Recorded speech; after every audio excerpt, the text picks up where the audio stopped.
Hello, hello, hello, hello. How is everyone? A pleasant Sunday afternoon to all of you. Hold on, I think. Um, hold on. This is very, very scuffed because I haven't actually fixed my screens properly. Hold on, let's make me. There we go. How is everyone? Welcome to the new viewers that I'm seeing in the chat. Hello, Amy Rose, and hello to the regulars. Hello, Seraphim. Who else is here? Casey and Illumi, Killer Current Dot Inc. Hi, hi, hi. So it's a chill Sunday afternoon. Actually, I think it's almost evening. How's everyone doing? Were you able to rest over the weekend? Hello, Fueyo! So, this afternoon we are going to continue reading the book that we've been reading, for quite a while now, which is Renato Constantino's The Philippines, a Past Revisited.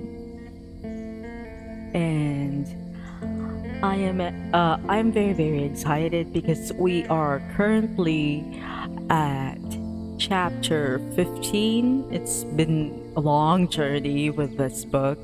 We are now at page 293 out of 471 pages. Oh, you just play games? What kind of games do you play? Um, Sometimes I do play games in my channel as well, but the games I play are kind of weird. Although I also play Valorant regularly. I don't stream it though, because number one, I'm not very good at it. Like, I'm horrible at it. Oh, phasmophobia. I do have phasmophobia as well, but I'm not very good at it. Like, I just tag along with my friends.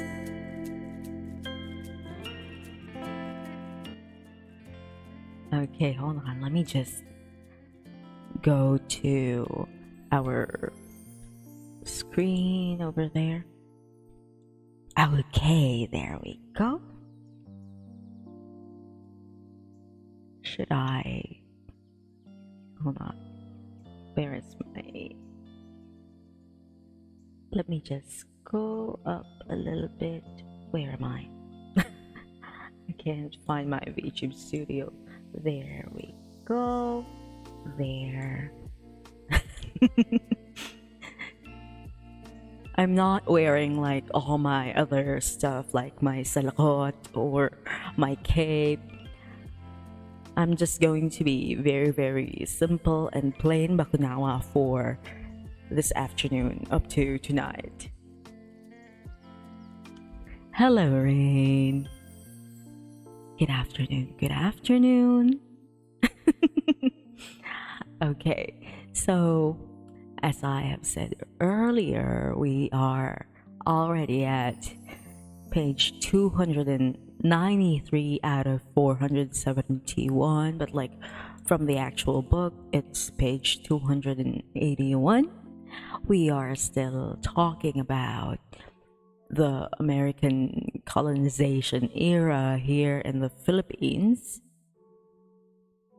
And in this chapter, we are going to specifically talk about how the Philippines acted as an outpost. So it's not a literal, how regular colonies look like, wherein they develop it economically, they make the people work for them. It's not like it's part of the states either, because we didn't have the same rights as people who are considered American. So let's, without further ado, start reading New Outpost and Preserve. The American conquest of the Philippines was part of a pattern of expansion which dated almost from the establishment of the 13 colonies. The course of empire began with the conquest of the American West, an undertaking which resulted in the decimation of the Indians. And when we talk about Indians here, we don't mean, the Indians who are in Asia. We mean Native Americans, so not real Indians. And the liquidation of Spanish power in the Americas. As that expansionist Theodore Roosevelt pointed out, throughout a large part of our national career, our history has been one of expansion. This expansion is not a matter of regret, but of pride. So when we say expansionism, it's just a fancy way of saying colonization.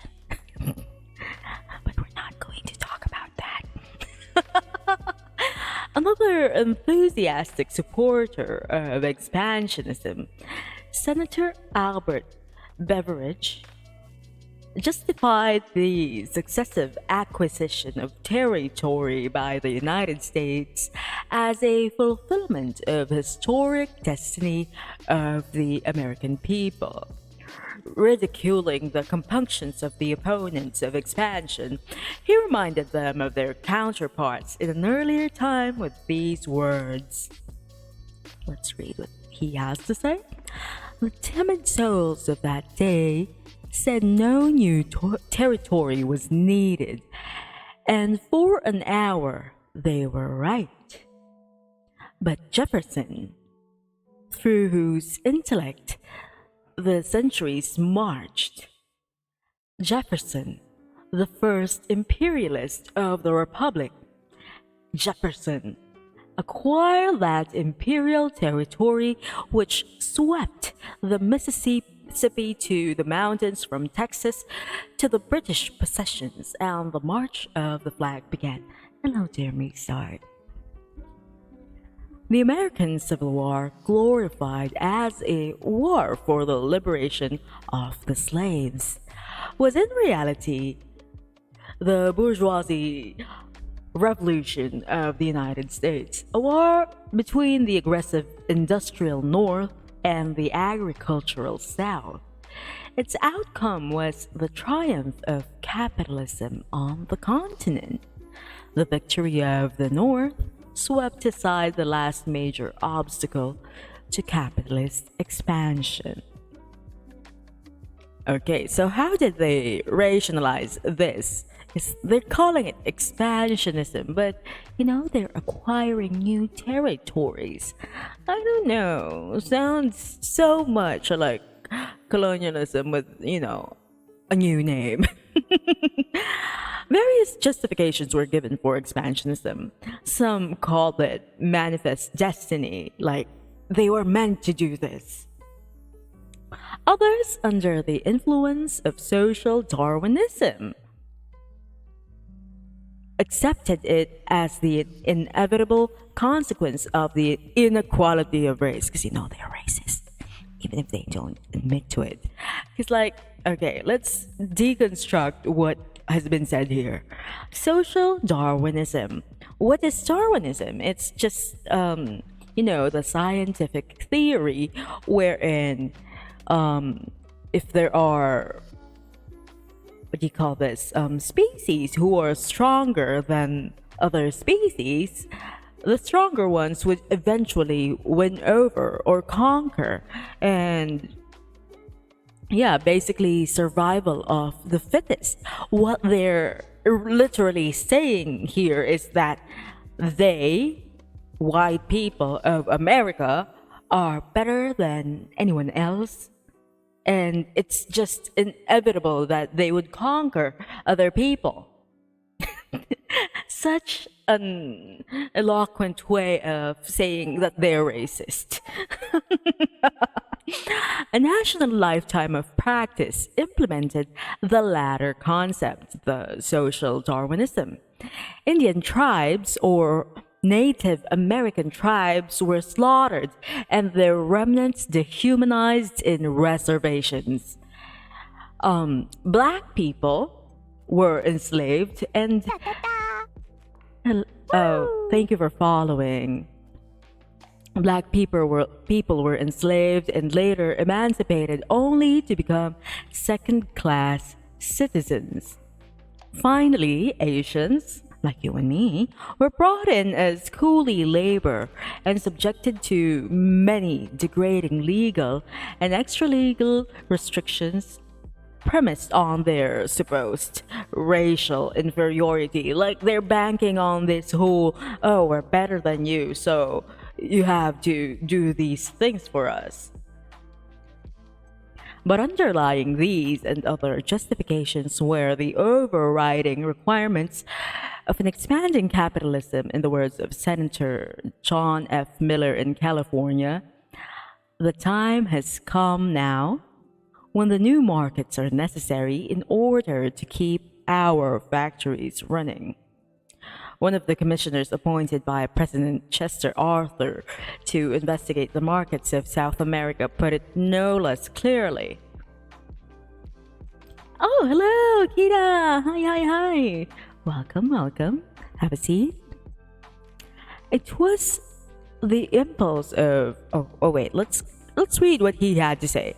Peace, progress, and the manifold blessings of contented producing classes wait on the footsteps of any measure that shall ensure to our laborers, our farmers, and our manufacturers fair chance in the markets of Central and South America. So it was the impulse of capitalism that had led and would continue to lead the widening of the frontiers of the United States, the drive westward and the conquest of Spanish and Mexican territories had been part of the dynamics of broadening and deepening of the home market. Now let's look at the economic roots. Although the expansionist tendencies of the United States were already apparent before the Civil War in the policy statements of some of its leaders, as well as in their interest in Latin America, Alaska, and certain areas of the Pacific, it was the victory of the North that finally allowed the full operation of the capitalist forces that had been held in check by the demands of an archaic plantation economy in the South.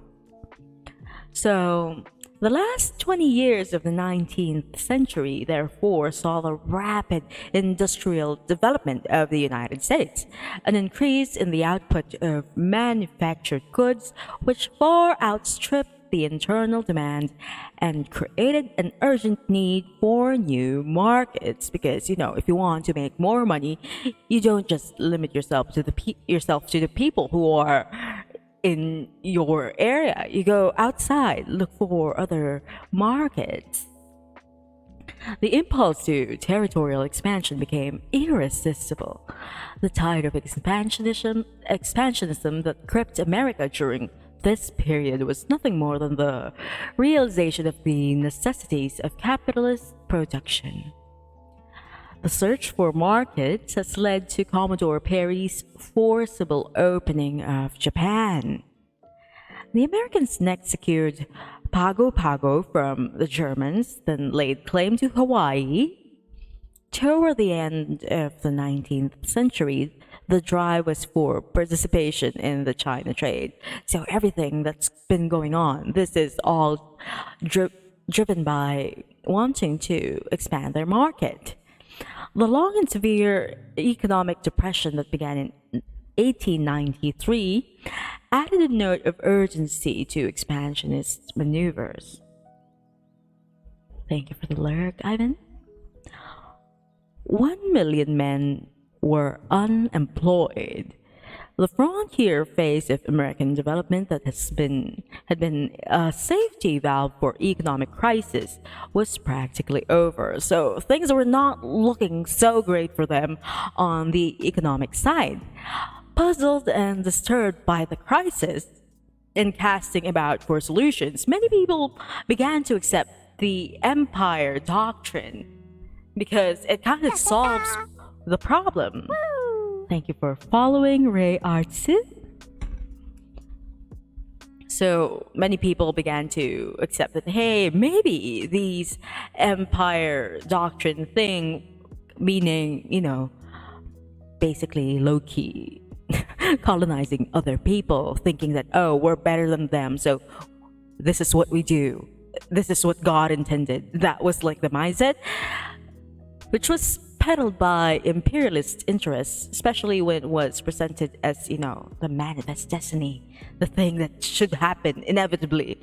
They began to think that that's okay. Hello, Perana. Hi, hi, hi, and hello, Pizza, and hi, Alan. So the imperatives of expansion into Latin America and the need for a convenient base for the China trade were the impulsive factors for the American attack on the Spanish fleet at Manila Bay. Now, where does the Philippines fit in all of this? At that time, the big powers were engaged in the more profitable business of dividing the Chinese melon among themselves. Thank you for the cheers, Whale. No, there's no quiz after, Casey.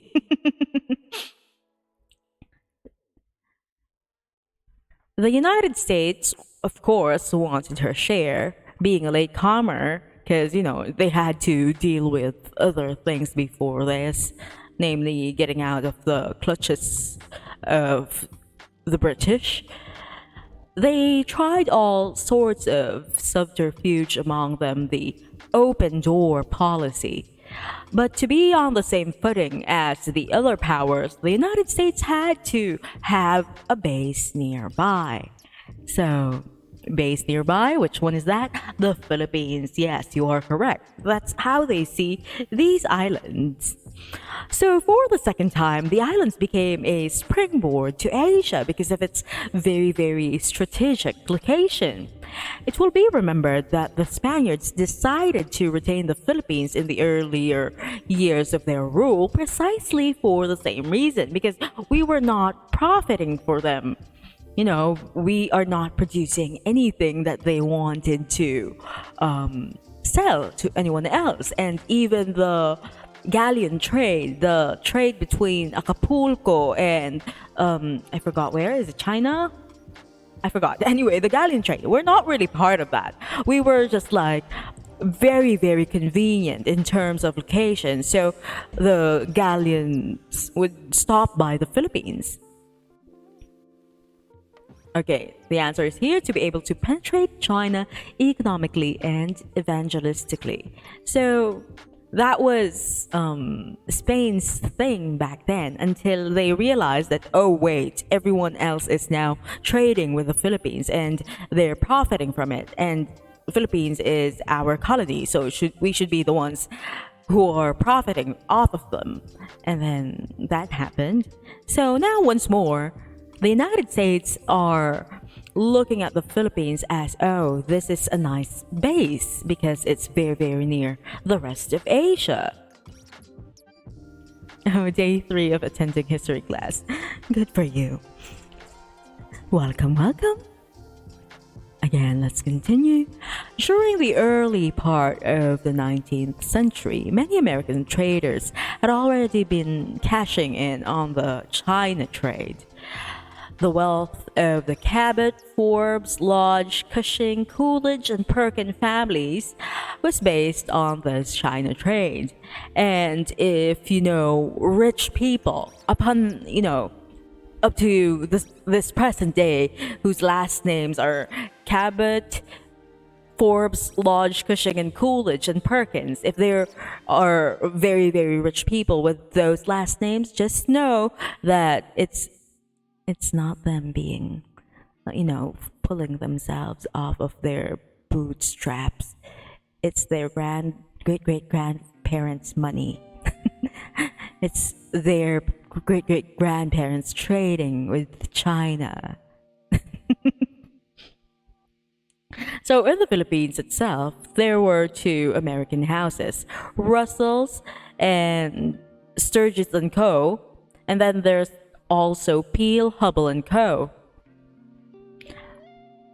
They were among the beneficiaries of the opening of the Philippine archipelago to world trade, because before that, again, the Spanish people didn't really look at the Philippines as a colony that is good for trading.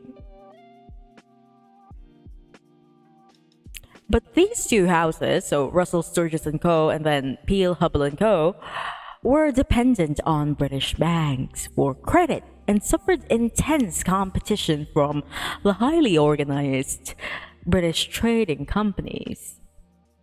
They were forced out of business in the last quarter of the century. The various foreign service establishments in the United States and in the Far East were unanimous in urging the entry of American commerce in the China market. In the Philippines, the American consul was practically calling for American conquest. U.S. Consul Oscar Williams, reporting from Manila in March 1898 regarding rumors of the imminence of a Spanish-American war, claimed that Filipino, Mestizo, and Chinese merchants and even Spanish businessmen eagerly awaited American conquest of the islands because they believed that American sovereignty would be beneficial to their economic interests. Again, this is a fucking lie. Because during that time, the Filipinos were waging a war against their colonizers, the Spanish people. They were not really thinking, oh, I wish America will try to colonize us instead. No, that wasn't the truth. Whoever U.S. Consul Oscar Williams is, I know he's dead, but shame on you. So the American consul in Siam likewise urged the seizure of the Philippines as a forward base in the U.S. in the Pacific. So you might be thinking, oh, Siam, that's familiar. Okay, that's the old name of Thailand. So, in other words, the consul of Thailand during that time wanted America to seize Philippines as the base of the US in the Pacific. After making a trip to the Philippines to look into commercial possibilities, this gentleman wrote an article in which he advanced the view that once in the US's hands, the Philippines would become an excellent base for the extension of American trade and commerce throughout the Far East, particularly China. Aside from the general imperatives of trade and international power politics, which made the conquest of the Philippines an attractive prospect, we may cite the specific interest of a powerful sector in American business, the Sugar Trust. Okay. Even a cursory discussion should give an instructive view of how giant economic interests can operate through high public officials to influence the direction of government policy in the United States. Well, it still happens today. Rich people, even if they're not in politics themselves, still have a lot of influence. So, back then, the American Sugar Refining Company, or the Sugar Trust as it is more popularly known, was the sixth largest U.S. corporation and an almost pure monopoly, controlling as it did 98% of U.S. sugar refining. So virtually in the 1890s, the Sugar Trust were like monopolizing everything. Only 2% of the sugar refining belonged to anyone else. Everything belongs to them. And you know how monopolies work, right? If there is only one person or company that is controlling the market, they can do pretty much whatever they want with it. Since its super profits were wholly dependent on tariff legislation, a low tariff on the raw sugar is imported and a high tariff on refined to eliminate competition from foreign refiners, the right relations with the right government officials were imperative. So I know that not everyone cares about what tariff is and what does it mean. So tariff is just another word for import tax, okay? Import-export tax. So what they did was that they wanted the raw sugar that needs to be refined to have low tariffs. So when they're buying, it's going to be cheap. But if it's already refined, like ready for consumption, it will be very, very highly taxed. so that it would be expensive and the local consumers would not want to buy the expensive foreign sugar. They would just buy from the sugar trust. So they just really wanted to eliminate the competition. And they did that through relations with government officials. The trust had several strategically placed senators in its corner. Why senators? Because, they're the ones in charge of, looking through the laws, writing them.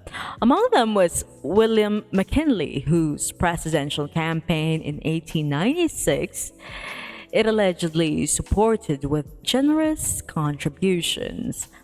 So that's how these companies and rich people get the law to their side. They would support politicians in their campaigns.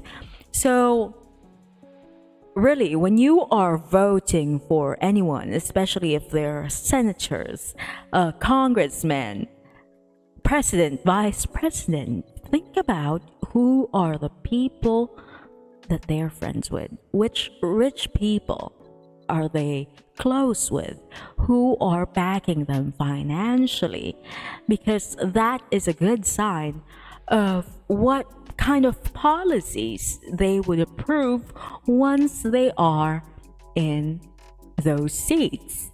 So if you are voting for a politician that is backed by, let's say there's Chick-fil-A or any other, anti-LGBT companies, very, very conservative Christian companies, you can be sure that those politicians that you voted for will not do anything that will piss off those backers. They will not sign in those laws that would benefit LGBT or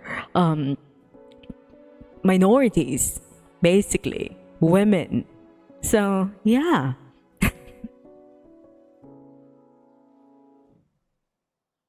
All right, pizza, eat well. So yeah, that's not exclusive to American politics though. You can see it happen here in the Philippines. I'm not gonna name names, but you know who I'm talking about. Anyway, where were we? So again, the trust had different senators, and allegedly one of them is William McKinley, and they were the ones who backed him financially during his presidential campaign. This favor was promptly repaid with a new tariff bill, which passed Congress only days after McKinley was inaugurated. Like, he was so quick to pay back these rich people. Hello, Rain. Where are you? Ming, ming, ming, ming, ming, ming, ming. Meow, meow, meow, meow, meow, meow, meow. Come here, baby. Okay, let's continue.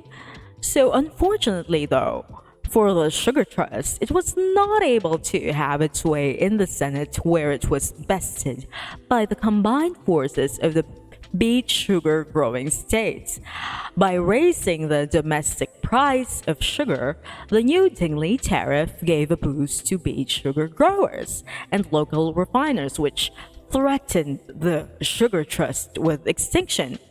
But in the United States, if the United States were able to come into possession of sugar-producing territories, their produce would not be subject to new tariff provisions and could enter the U.S. duty-free. When we say duty-free, it means you don't get taxed, no tariff.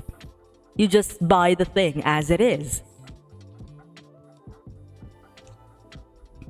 Given the influence of the Sugar Trust on McKinley and certain key men in his administration, one may well suspect that the interests of the Sugar Trust were an important consideration in the extension of U.S. control over sugar-producing Hawaii, Puerto Rico, Cuba, and the Philippines. Because within a year from the passage of, the Dingley tariff, all these decisions were like, yes, we're going to take control of these places that just so happen to be producers of sugar, and we can cheaply import them because, again, if they are in our territory, that means they don't have to pay tariff. So at the very least, the trust could be counted as one of the powerful pressure groups pushing for imperialist policies. Okay, so TLDR, one of the reasons why the Philippines was annexed was taken as a territory of the United States was because their president and some of their senators were in cahoots with the sugar industry, this big ass sugar company that is like not having a great time because they just found out that they have new competition with beet sugar growing states. And so, since they have competition, they have to think of something else that would make their prices lower, that would make them more viable for the consumer. So their solution was to basically acquire new land from elsewhere, and those new lands wouldn't be a different territory, so they don't have to pay taxes. They don't need to pay import taxes. That was the main consideration. Okay. In search of a patron. The Filipino Ilustrados were aware of American interests in the Philippines.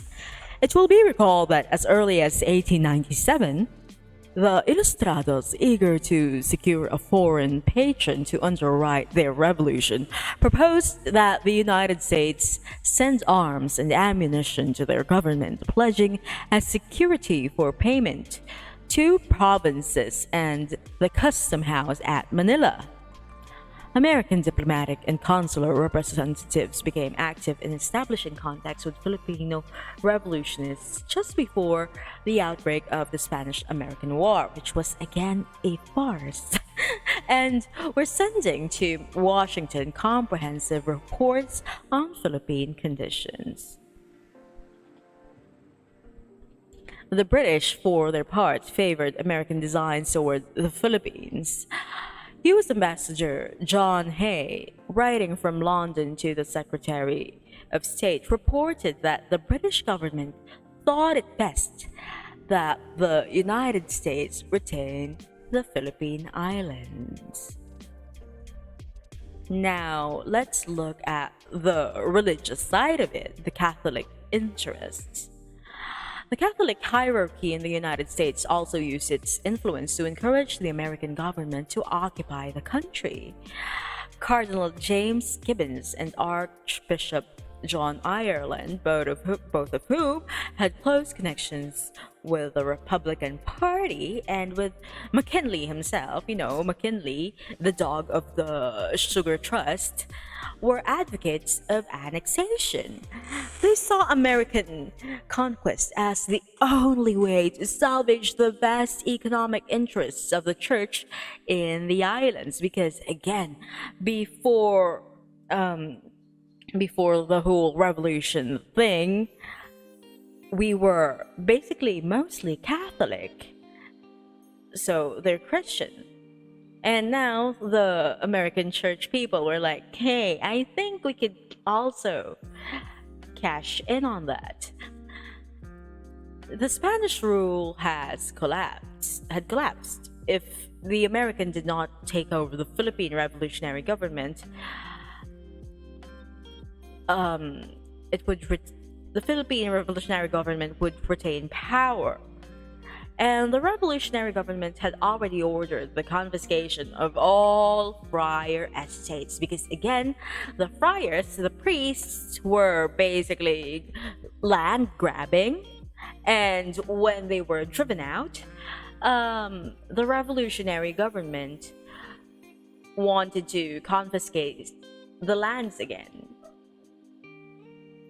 Although the Ilustrados obviously had no intention of distributing these lands to their former tenants, former owners, the local people, they could not be expected to rescind the policy of confiscation, since the expropriation of friar lands was one of the strongest demands of the Filipino masses. Like, that's one of the main things why they were on a revolution, because they cannot take the friars taking their lands and basically abusing them financially anymore. Friar abuses had, after all, played a big role in sparking the revolution, and the people had amply demonstrated during their struggle their hatred for their religious landlords. But under American occupation, the American hierarchy hoped to take over the Spanish clergy responsibility for church interests in the Philippines. At the conference, which was to draft the Treaty of Peace between Spain and the United States, the Catholic Church played a shrewd game which ensured that it would remain in undisturbed possession of its properties in the Philippines. When I say possession, I mean land that they robbed off of the people. During the Cuban Revolution, a Spanish bond issue had been subscribed by various European powers. France, Germany, and Austria-Hungary principally, to provide Spain with badly needed funds to suppress the uprising. Because, again, the reason why they, in the end, sold us to America was because they really needed money. Wary of a new rival in Asia, these European powers were placing obstacles to the conclusion of the peace treaty by insisting that Cuba or the United States pay the Spanish indebtedness. Since the United States government refused to pay or allow its new dependency to do so, the conference was deadlocked for some time. The Vatican observer at the conference, Placido Luis Chapelle, Archbishop of New Orleans, used his good offices to persuade the Americans to give Spain $20 million, although the amount appeared to be the purchase price for the Philippines. It was actually to be used to pay the suppression debt, thus overcoming the objection of European powers. Thank you for the hydrate. Let me just get my water.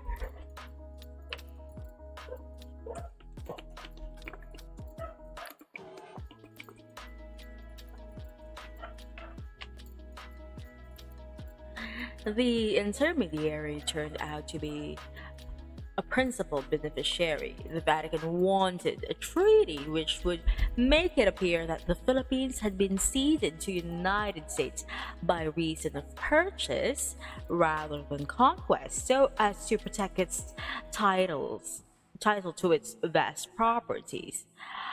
Accordingly, the treaty in its final form stipulated that cession of the islands to the United States. Let's read.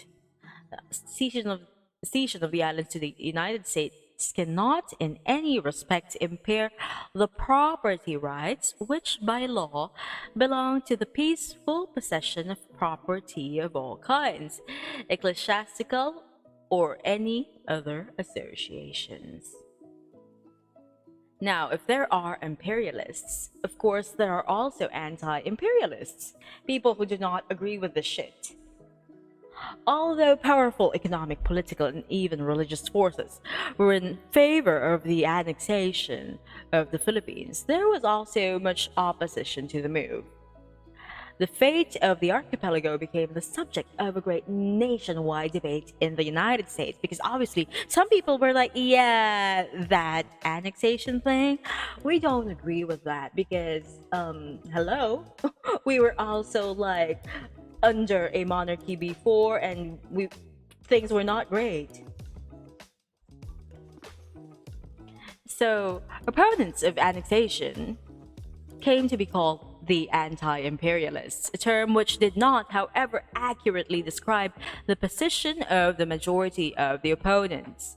While many sincere individuals and groups supported the anti-imperialist movement, these elements were merely window dressing for the real forces that opposed outright territorial acquisition.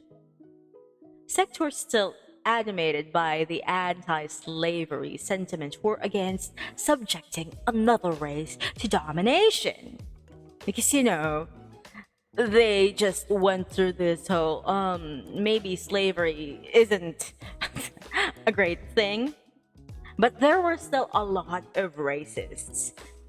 Racists, on the other hand, dreaded contamination from an inferior people. Like, it's so fucking weird.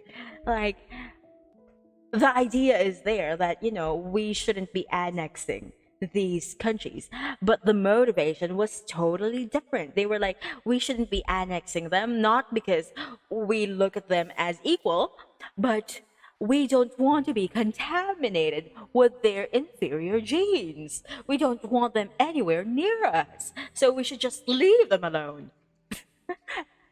So fucking weird. There are labor unions who feared the influx of cheap labor and farmers, and they objected to competition from foreign crops. So there's like a mix of different reasonings why these people don't want to annex the Philippines. Again, there were those who are, actually anti-imperialists. They believe that equality should be given to any race, and that we should be allowed to rule ourselves, to do whatever we want to do with our land. But among them, there were also people who were like, I just don't want them here. I don't want them to be part of the United States because, ew. And then there's also a sentiment of, damn it, these Asians are taking our jobs again. You know what? When you think of it, people didn't really change that much, because these sentiments still are well and alive. Like, you still see them on the internet. People talking about, oh, these insert foreign race stealing our jobs. Funny, but not funny, ha ha, funny, what the fuck. Although commercialism was clearly the mainspring of American occupation of the Philippines, and annexation was supported by big industrial and manufacturing interests, other industrialists and businessmen were opposed to their government's policy. A leading anti-imperialist was the industrialist Andrew Carnegie.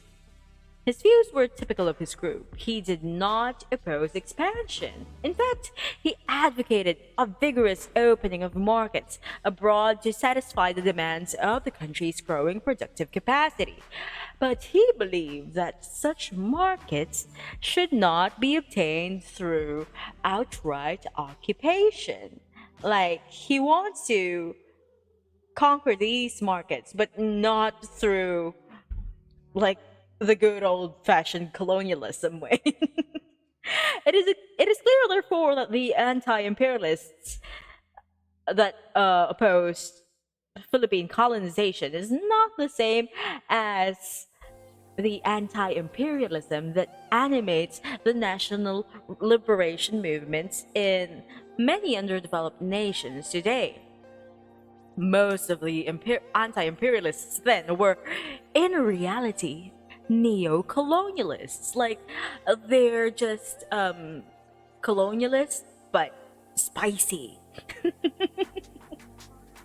Let me just take a tiny little piece of my dark chocolate while we let those thoughts simmer in our minds.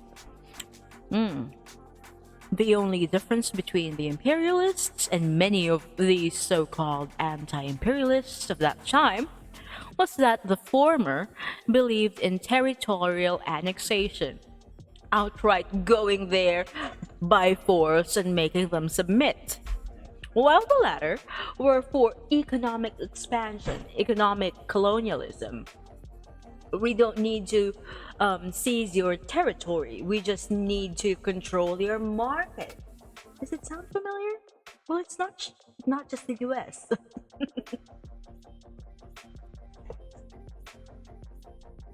Exactly, colonialism, but with extra steps. And I don't know. Will I get Twitch banned if I talk about, you know, the economic moves of China here? But yeah, I'm going there and I'm not expanding for further. I'm not expounding that. I'm just gonna leave that thought right there outside in the open. Yeah, China's economic moves. Yes. Okay, let me just continue. So, although Carnegie and other businessmen eventually became reconciled with annexation, the hostility of the agrarian groups, the real backbone of the opposition to the acquisition of the Philippines, continued unabated until the colony was granted its independence. Quote unquote, granted, huh? Let's talk about the real debate. Now, this opposition, which surfaced scarcely after a month after the Battle of Manila Bay, again, just a recap, that battle wherein the Americans prevented the Filipinos to be the ones to deal the final blow on the Spanish people because they wanted to make it seem like, oh, we are the saviors, but in reality, we're just paying Spain because we're buying the Philippines. Yeah, that one. So less than a month after that, there's already a lot of opposition. And it made itself felt throughout the negotiations with Spain and the debate over the ratification of the treaty. Although it did not succeed in deflecting the US government from its colonialist course, like they really want to try not to think of it as colonialism. They're like, no, this is expansionism. I don't know what excuses they have to do. The anti-imperialist opposition affected official policy toward the colony in many ways. The farm interests, in particular, because of their representation in the US Congress, had a long-term economic influence. The adoption of an anti-annexation stance by William Jennings Bryan, Democratic Party's standard-bearer, also exerted some pressure in the political decisions of re-electionist President McKinley, tuta ng mga asukalera. But the faith which Aguinaldo, ya boy, ya bastard Aguinaldo seems to have had in the Democrats is not justified by a study of Bryan's real position. Hello, Urza. For while Bryan was against the acquisition of colonies, he did not object to naval bases and other expedients for the protection of American commerce and investments in foreign lands. He's like, I'm going to draw the line at like outright taking territories, but it's okay if we have a naval base in that country that's definitely not ours. He objected to annexation on the ground that only the industrial interests would profit, while the burden of securing and policing the territory would be borne by the people of the United States. Political and administrative policies in the early years of occupation attempted to quiet the public clamor against colonization, especially because McKinley was seeking re-election. They're like, no, this is definitely not colonization. Shush. We just want McKinley to be president again so that he can protect our interests again. Hence, the stringent censorship of news dispatches from the Philippines to conceal the fierce resistance of the Filipinos because of their, how the Americans are treating them, the brutality, and the propaganda that the Filipinos, in fact, welcome American rule, the establishment of civil government to prove early normalization. Like, to the people, to the normal everyday American, what they're saying is that no, the Philippines love us. We are just helping them. They're totally not, you know, they're not. What's that word? What's that word again? Ha ha ha. Uprising? No, what's that? I've never heard of her. Yeah, they're totally trying to conceal the resistance, the new katipunan, if you want to call it that. And they're saying that the Filipinos want them. Total utter bullshit. Because if the American people knew about this, they wouldn't vote for McKinley because, dude, this fucking president is like basically oppressing people from another country. Why would we re-elect him? So they're trying to keep that on the lowdown. So where were we?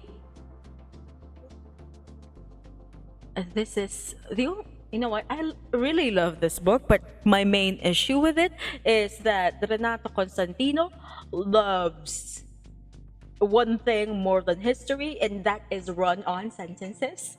And I have to figure out where I am.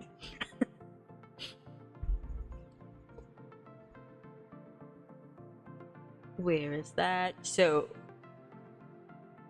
they were really trying to conceal all of these, the resistance, the brutal way that the Americans were treating Filipinos here, and the appointment of collaborationist ilustrados to high positions to demonstrate Filipino acceptance of colonial status, the denigration of resistant leaders as bandits and thieves, like they're calling them just tulisanes or bandits, thieves. They don't want to recognize that they're actually uprising.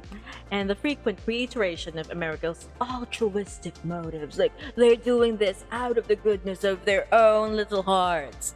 And the promises of eventual independence after a period of tutelage, like they're just here to teach us the art of democratic self-government. That's how they're framing it, and not as, we are basically taking this land so that we can use them for sugar. Oh, Sarah, you are a very, very good makabibi. Yeah. Good job.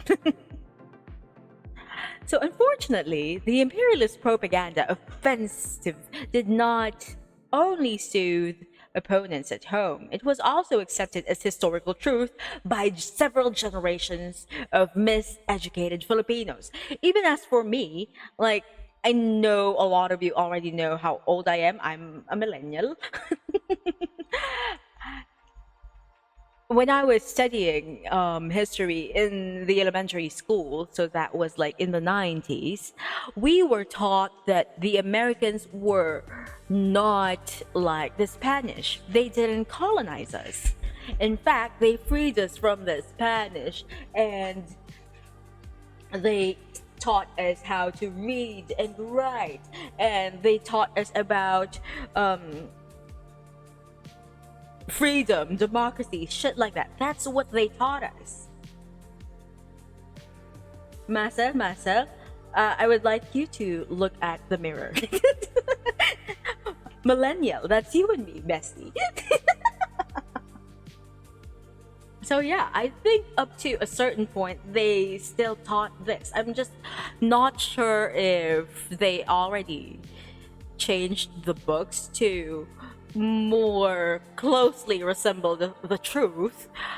But yeah, it was not just the Americans at at the United States that were fooled.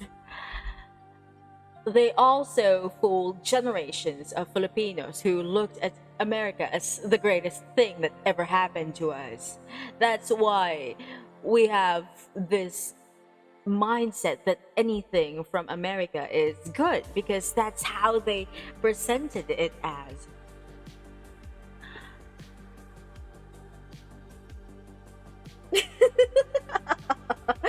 Yes, Massel, I also see one in the mirror every day. A clash of interests. American economic policies in the Philippines represented a compromise between two clashing economic forces at home. Those interested in trade and economic holdings overseas, and those interested in protecting local production and labor from foreign competition. They don't sound bad. They don't sound good, both of them. But yeah, that's how it was. The first enthusiastically supported colonization because obviously that will benefit them. The second opposed it and subsequently agitated for early independence because they see it as an economic threat to them. Tobacco growers and sugar beet and cane interests, afraid of competition from Philippine tobacco and sugar, opposed the ratification of the peace treaty. Significantly, the first independence resolutions were authored by senators from sugar producing states. Prior to the vote which ratified the peace treaty, Senator Samuel McEnery, representing the sugar growing state of Louisiana, introduced a resolution to the effect that ratification of the treaty with Spain should not be construed to mean that U.S. citizenship was thereby granted to inhabitants of the Philippines, nor that there was any intention to annex the island permanently as an integral part of the territory of the United States. So they were just basically like, no, the treaty with Spain, we don't really think that it should be like a permanent thing with us actually taking the Philippines into our territory. That's not going to be permanent, and they're not going to be citizens. We're not going to give them the same rights that we do. So, for his part, Senator Augustus O. Bacon of the sugar producing state of Georgia proposed an amendment which sought to commit the United States to grant independence to the Philippines as soon as a stable government was established. Just like what we were taught in elementary school, that they just took over because we were not ready yet. Our government was not stable and they were going to set us free. Senator Bacon's reasons had nothing to do with the welfare of the Filipino people, of course, nor with their right to freedom. He just wanted to protect the American sugar producer. He was afraid that Philippine sugar produced by quote unquote cheap Asiatic labor might depress domestic sugar prices and thus destroy a profitable industry. So it's all about the money, the cha-ching, cha-ching. They're not doing this out of the goodness of their own hearts. The Bacon Amendment was defeated when President Gert Hobart broke the tie with a dissenting vote. The McHenry's resolution passed by a narrow margin of 4 votes, but since it was never placed before the House of Representatives, it did not acquire validity as a statement of policy. Now, let's talk about Taft. The one that we named the Taft Avenue after, William Howard Taft.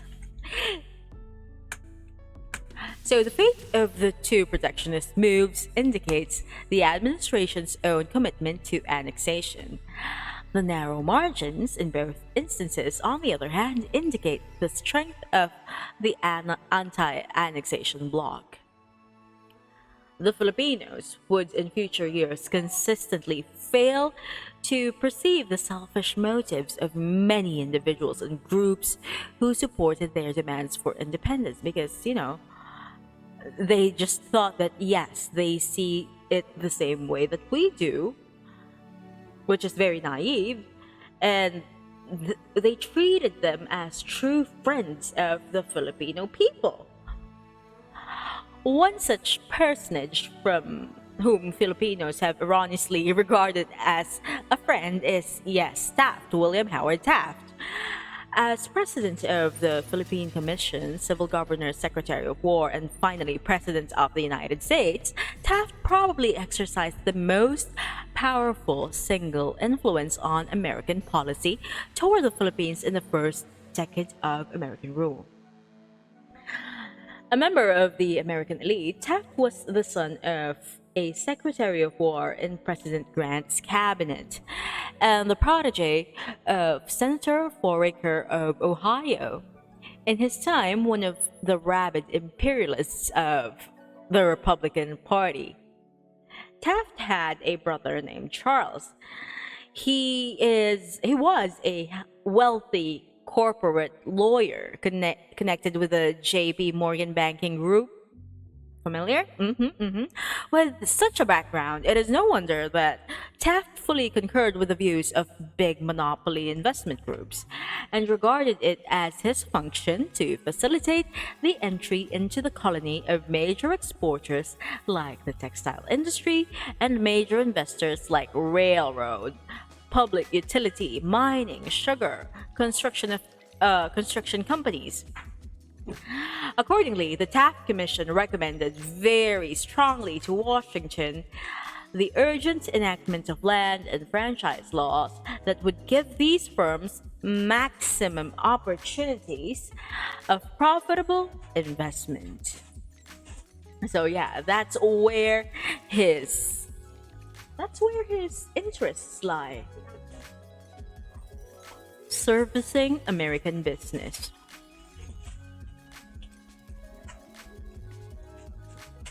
American investors had been pressuring the Taft Commission and presumably Washington as well to do something to open the Philippines for exploitation at the earliest time possible.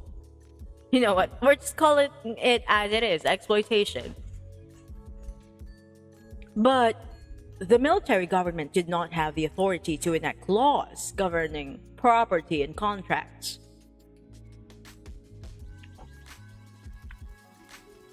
Taft therefore urged the early establishment of civil government.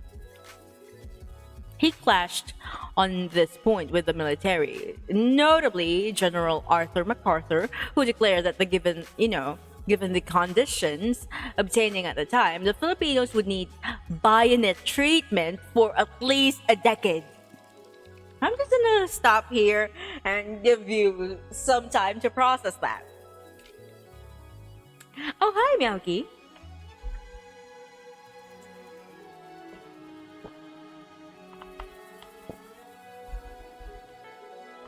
Again. So, General Arthur MacArthur was like, yeah, the Filipinos need the bayonet treatment, meaning, I don't know how to explain a bayonet, basically a gun with a pointy thing at the end, and he thinks that the Filipinos needed that, to keep them in line for a whole decade. I'm not saying that he's a fucking psychopath, but that's exactly what I'm saying here.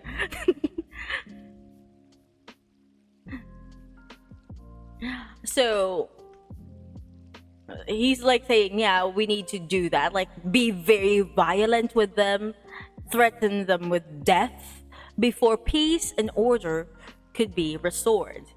Those are not his words, those are mine, but like basically that's what he was saying. But with the re-election of McKinley, the pressure of economic interest overrode military objections. Filipino resistance was minimized by demoting guerrilla fighters to the status of thieves and bandits so that civil government that could service impatient American businessmen could be established. The measure that made this possible was the Spooner Amendment. a rider to the American Army appropriation bill empowering the President of the United States instead of the military to administer the colony until such time as Congress could enact legislation setting up a permanent government. Taft vigorously supported the passage of this measure, and the Taft Commission report of 1900 explained in clear terms what civil government was expected to accomplish, calling attention to the fact that the only corporations then in existence were Spanish or English. The Taft report declared that a civil government was needed to pass laws which would facilitate American investment in the Philippines. Again, if you would like to take a moment, think of that. The government needed to pass laws that would benefit not the Philippines, mind you, it's the American, and not even just the Americans, but the American investment, their money. It's all about money. On January 2, 1901, the Taft Commission sent an anxious wire to Secretary of War Elihu Root urgently recommending passage of the Spooner Bill. Because without a civil government, no public franchise could be granted. Public lands could not be sold, and mining claims could not be allowed. The Commission reminded the Secretary of War that hundreds of American miners were already waiting in the Philippines. They were rushing this thing because, we need to make money. The Spooner Amendment was the first legal step taken to formalize the colonization of the islands. So again, let me just reiterate in simpler words. They colonized the Philippines. They didn't free us from the Spanish. They colonized us for money-making purposes. Philippines for the Filipinos. Taft is gratefully remembered by many Filipinos, erroneously, for initiating the policy of the Philippines for the Filipinos. But, we already established that that's a lie. It would appear that as early as 1903, Taft had already put forward the fundamental demand which Filipino nationalists would echo and re-echo in the later years. Moreover, Taft's statement was widely interpreted as an endorsement of Philippine independence. And nothing could be farther from the truth, as an examination of the circumstances will show. In 1903, toward the end of his term as Governor General, Taft delivered a speech in Iloilo, part of which was reported by the Iloilo Times as follows. Okay, let's read what he said. The governor then gave some advice to foreigners and Americans, remarking that if they found fault with the way that the government was being run here, they could leave the islands, that the government was being run for the Filipinos. What actually motivated this rebuke of his fellow Americans and apparent defense of the Filipinos was Taft's belief that American merchants residing in the islands were behaving in a very short-sighted manner by concentrating on supplying the needs of the American community, particularly the soldiers, and disdaining to develop trade with the Filipinos, towards whom they were openly hostile and contemptuous. In a letter to H.C. Hollister dated September 21, 1903, he expressed his annoyance in this manner. So earlier we heard what he said in a speech. Let's read what he said now in a private letter. We have in these islands possibly 8,000 Americans, and we have about 8 million Christian Filipinos. If business is to succeed here, it must be in the sale of American goods to the 8 millions of Filipinos. One would think that a child in business might understand that the worst possible policy in attempting to sell goods is to abuse, berate, and vilify your only possible customers. So it's clear that it's not that he was siding with the Filipinos, but he was going big brain in his business mode. Like, no, we can't fight with them, because if we fight them, they're not going to buy from us. And that's not good for business. And that's why he got mad at these American merchants. It's not because, it was a Philippines for the Filipino, blah, blah, blah. No. Philippines, where the Filipinos are, where we can sell our American goods to the Filipinos. That's what it was all about. For Taft, the policy of the Philippines for the Filipinos fell squarely within the imperialist framework. By promoting an improvement in the standard of living of the Filipinos and by giving them the benefits of American education, he would be creating new tastes and consumer demands, thus developing a profitable market for American products, which I think is very, very smart business-wise. Like, if you see that there is no demand for your product, you must therefore create the demand, and that's what he's doing here. Here is Taft's own explanation, more word from the horse's mouth. The promotion of their material and intellectual welfare will necessarily develop wants on their part for things which in times of poverty they regard as luxuries, but which as they grow more educated and as they grow wealthier become necessities.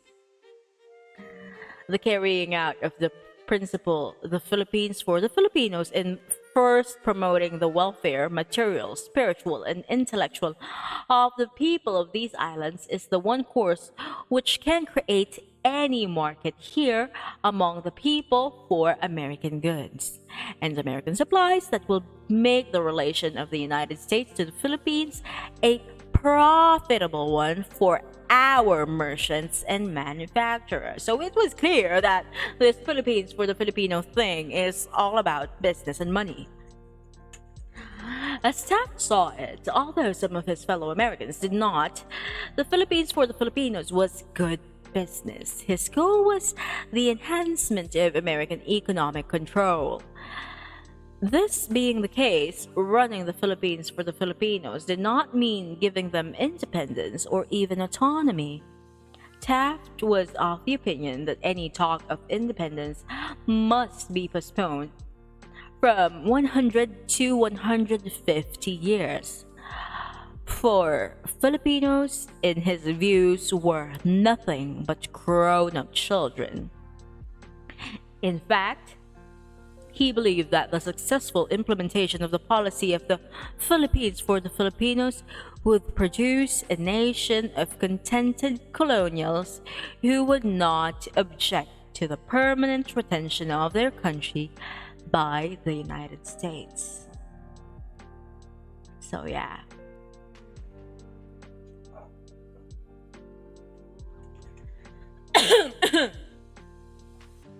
Let's talk about Philippine status clarified.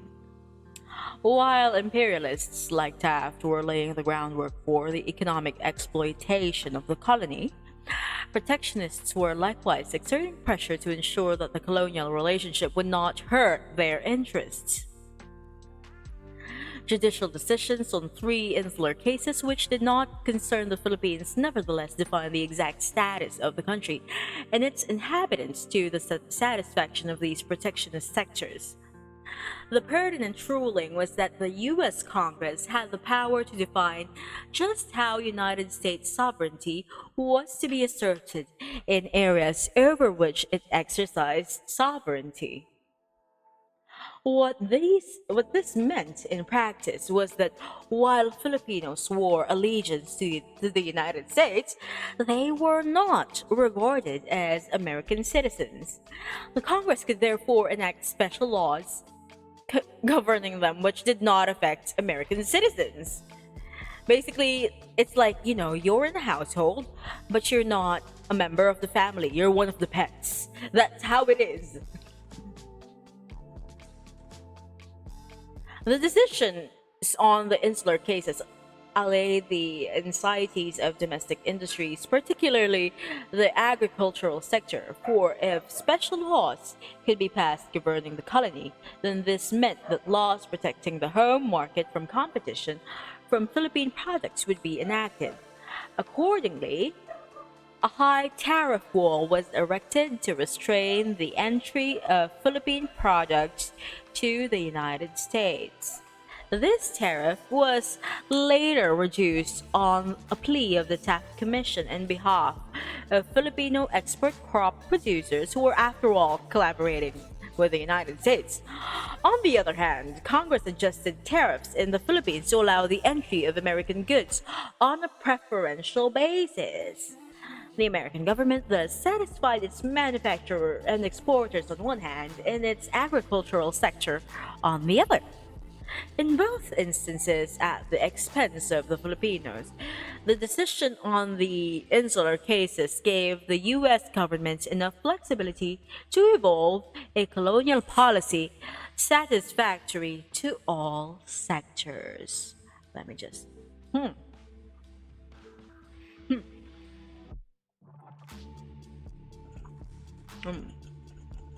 If you're wondering what I'm eating, I'm eating chocolate.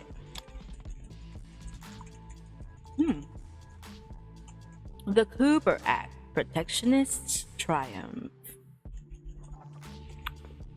Let me just get my water so that.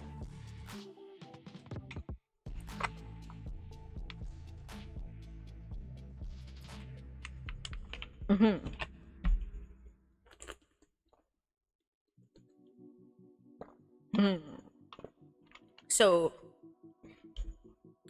as anticipated in the Spooner Amendment, the U.S. Congress subsequently got around to the business of providing an organic act for the colony, something that is actually feasible, that would make everyone happy. And by everyone, I mean all the people in America, the Americans. And this was the Philippine Bill of 1902, otherwise known as the Cooper Act.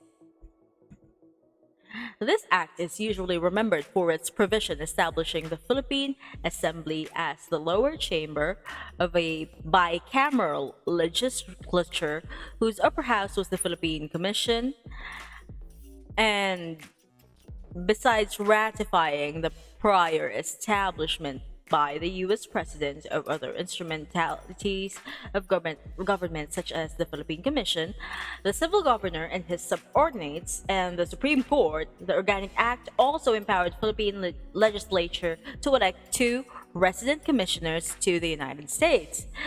The act also provided for the Bill of Rights, because up until then, what Bill of Rights? They never knew her. Who is she? Hold on, I forgot to put my.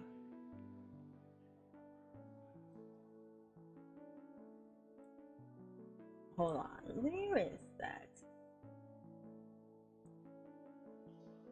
The book title. I forgot to put it back here. Okay, there it is. Other aspects of the act and the behind the scenes conflicts over some of its provisions are generally neglected, although they are of equal, if not greater, significance and interest, because it's important to know why these provisions are there. What was the thought process? The conflict between the industrialists in search of markets and investments of opportunities and the agricultural interests concerned with protection of their local products and markets emerged once more. Because at the end of the day, this whole colonization thing, it's all about making more money. And although there are several varying interests, they try to satisfy everyone. This time, the protectionist interests and their allies among racialists and conservative labor unions gained the upper hand, as evidenced by certain provisions.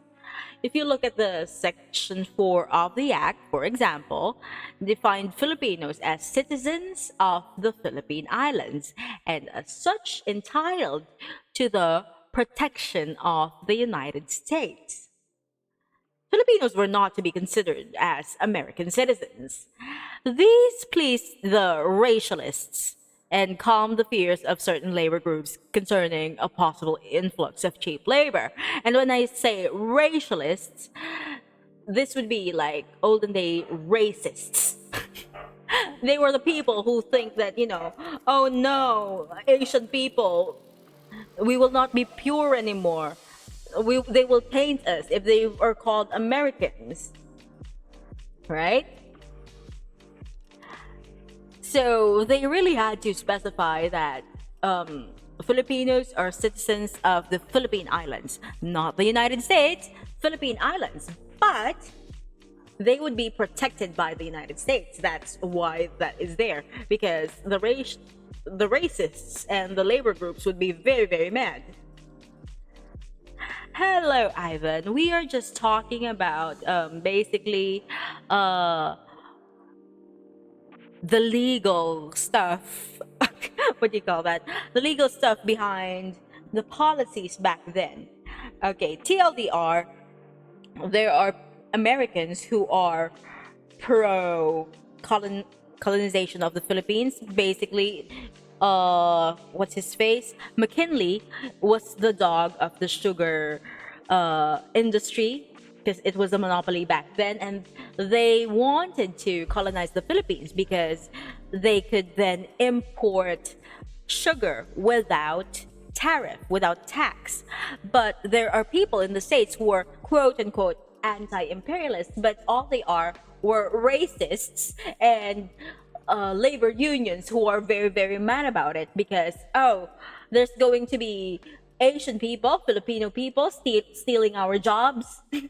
Also, the racists are like, oh no, they will sully the purity of the Americans. I don't know. I don't know what's going on in their minds. But yeah, basically that's where we're at.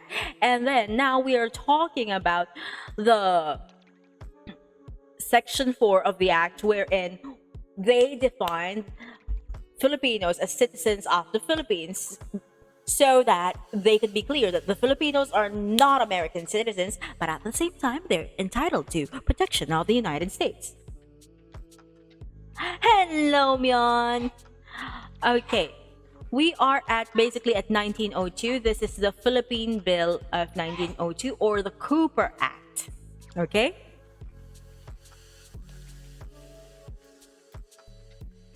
So the provisions on public land laws received particularly close scrutiny from representative of agricultural states. Governor General Taft's own position on this question is one more evidence of his consistent support for American big business. Taft recommended that land holdings be allowed a maximum acreage of 25,000 hectares, a bid to open the country to exploitation by monopolies, just like the Sugar Trust that funded McKinley before. Yes, that same Sugar Trust, which wanted to establish large plantations.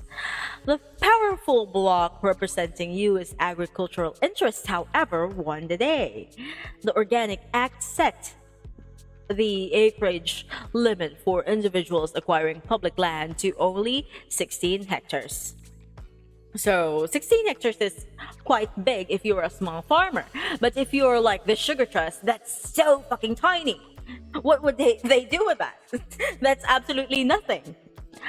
Corporations were limited to 1,024 hectares, thus minimizing the risk of competition from large-scale agricultural production in the colony.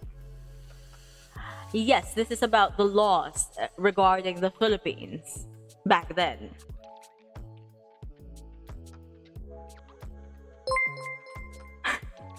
Thank you for the cheer, Pueyo.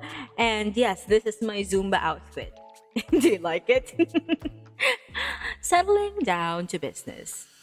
Assured of protection against competition from either cheap labor or cheap produce, the sectors that had supported the anti-imperialist movement, again, they're not really anti-imperialist, they're just anti-Asian people stealing our jobs or our market. So they want the Philippines not to be part of the USA. They became eventually reconciled to annexation because they were given provisions that would satisfy their, worries. Moderate anti-colonialists were mollified by limited participation in government granted to Filipinos. the anti-imperialist movement soon died down. Its major concern had scarcely been the freedom and welfare of the Filipino people because, they're not really thinking about that. They were only thinking of their own selfish needs. The furor regarding annexation over, the Americans settled down to the business of exploiting their new colony in earnest. It should be recalled that after a few days of the Battle of Manila Bay, the American Treasury Department sent a man working on a report on financial and industrial conditions of the Philippines. Then, in May 1898, Secretary of Interior C.N. Bliss made arrangements with the Secretary of War for a geologist of the U.S. Geological Survey to accompany the U.S. military expedition to the Philippines in order to secure information regarding geological and mineral resources. So from the start, the moment that they quote unquote defeated Spain, they bought the Philippines. No, they did not defeat Spain. They just bought us. Their main concern was how profitable our lands would be to them.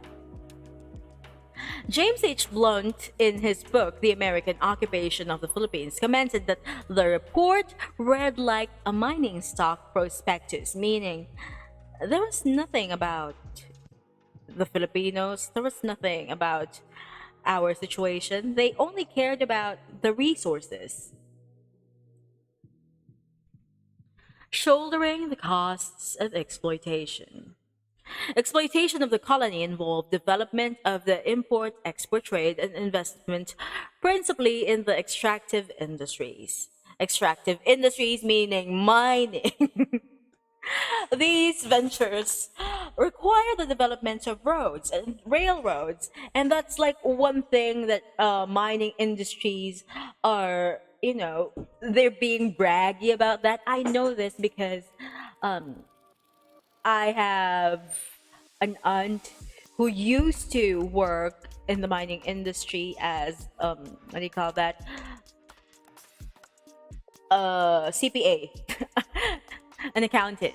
And that's one thing that I heard from people who are pro mining, which is, if not for mining, these far-flung places would not have roads. They would not pave roads there because what are they to do there? But mining companies, they do that because they would use it.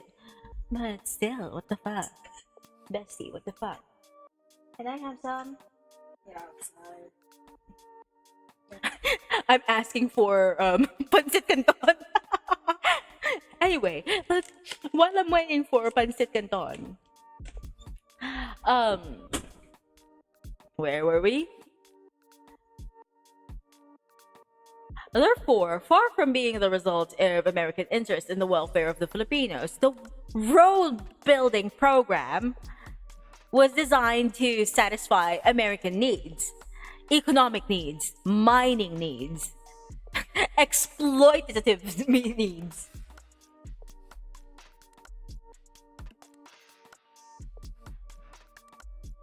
So, the initial motivation was military, as the following frank statement from General Arthur MacArthur, Mr. They need the bayonet treatment for 10 more years. This fucker. One of my purposes was to improve roads for strategical purposes entirely. I got $1 million gold for the purpose. Whatever incidental advantage arose to the communities was, of course, in consequence of the military necessity. Let me translate that in normal people words. He does not give a fuck about them. It's for the military. And if they benefit, well, that's like a side effect. My view was to make passable roads during all seasons so that by assembling troops at central points and connecting the outposts by wire, we, not the Filipinos, we, the Americans, could rapidly move from the rendezvous to the extremities. from the meeting place to the outskirts, and thereby avoid the necessity of scattering into so many small posts. And now I have some pancit canton. Thank you.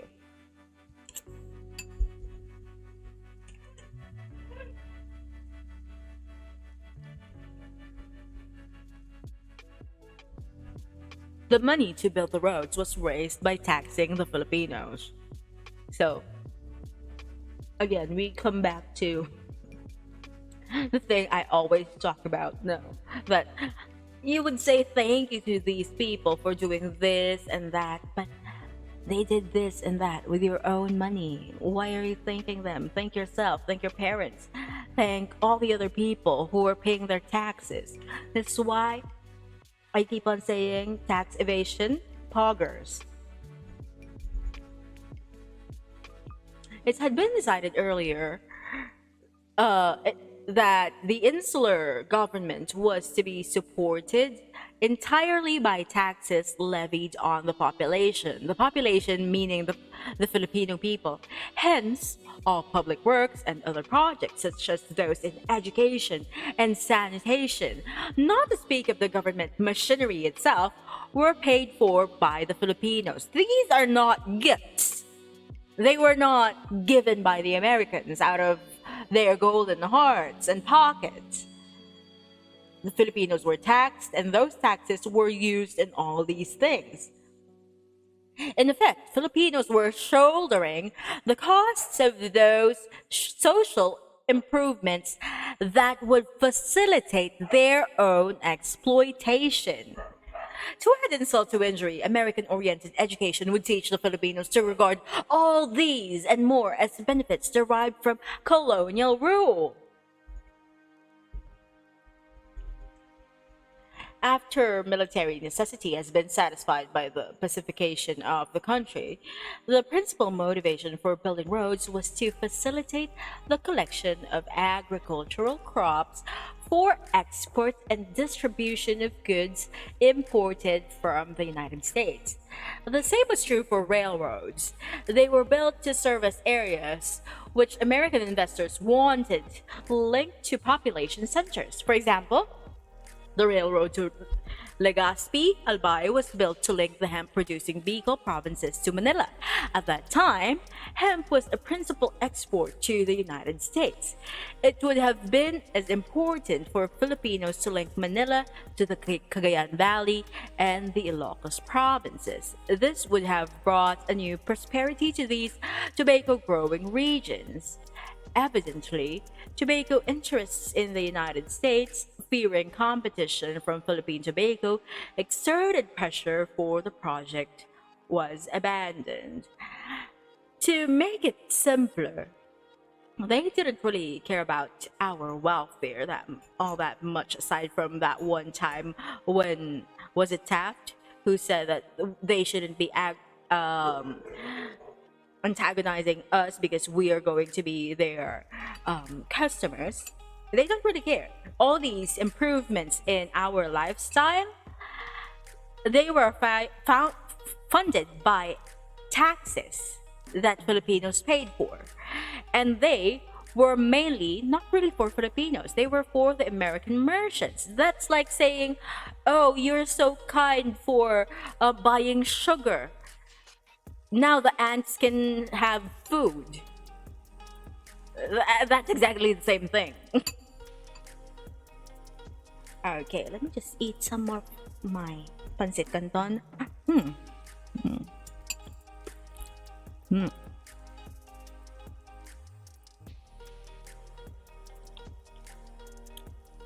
Eliminating competition.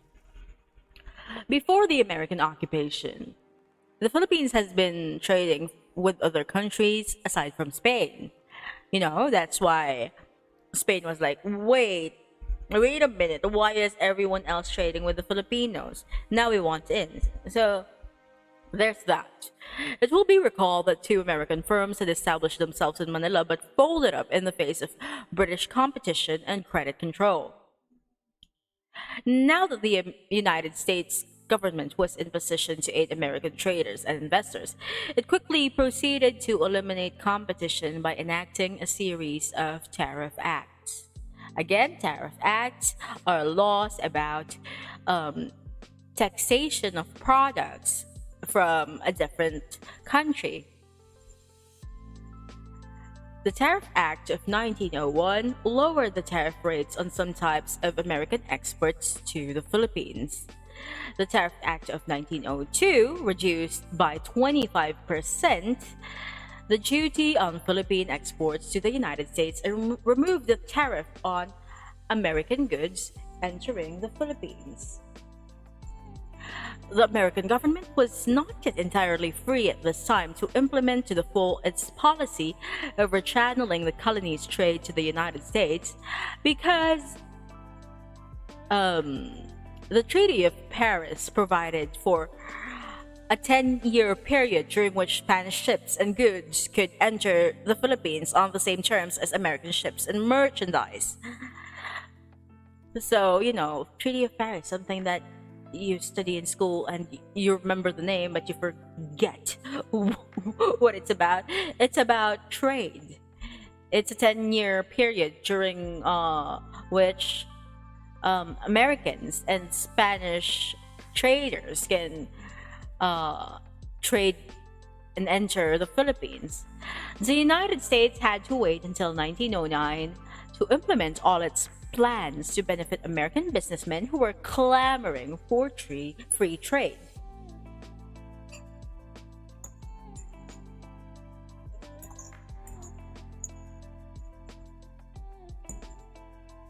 Oh, pancit canton. I forgot. Yeah, the I forgot what was it. Lucky Me.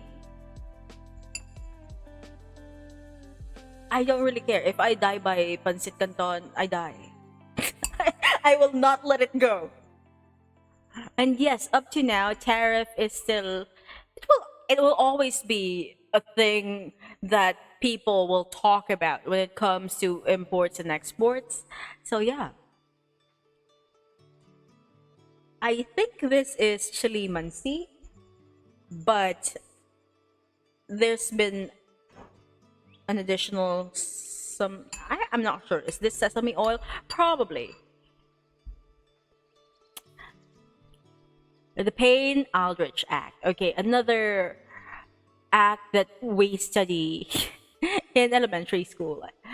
As the restrictive clause of Treaty of Paris neared its expiration date in 1909, agitation for free trade grew in intensity. A few months after Treaty of Paris restrictions lapsed, meaning it ended, the U.S. Congress passed the Payne-Aldrich Act. Under this law, all American goods could enter the Philippines free of duty and in unlimited quantities. Like, they could just trade here whenever they want, however they want. So no tax, no limit. That's the Payne-Aldrich Act from U.S. to the Philippines. However, because of the objections of the sugar and tobacco interests, quotas were imposed on the entry of Philippine sugar and tobacco.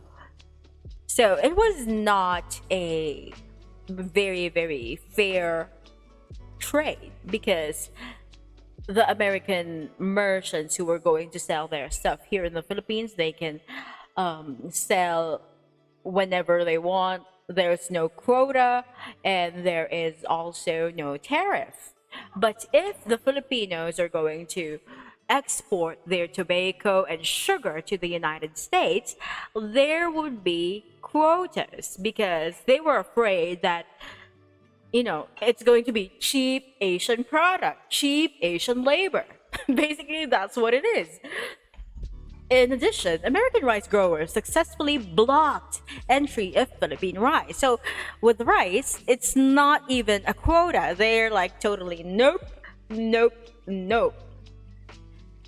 By 1913, however, all quota limitations were abolished by the Underwood-Simmons Act. Free trade relations continued until 1934. So that whole thing, they were like, yeah, that's not gonna fly. Let's just go for free trade. The provision of the Payne-Aldrich Act allowing the entry of 300,000 tons of Philippine raw sugar into the United States free of duty was no doubt responsive to the desire of the powerful Sugar Trust to engage in large-scale sugar production in the Philippines, because that is why they were here in the first place. Because again, let's go back to the beginning of this session.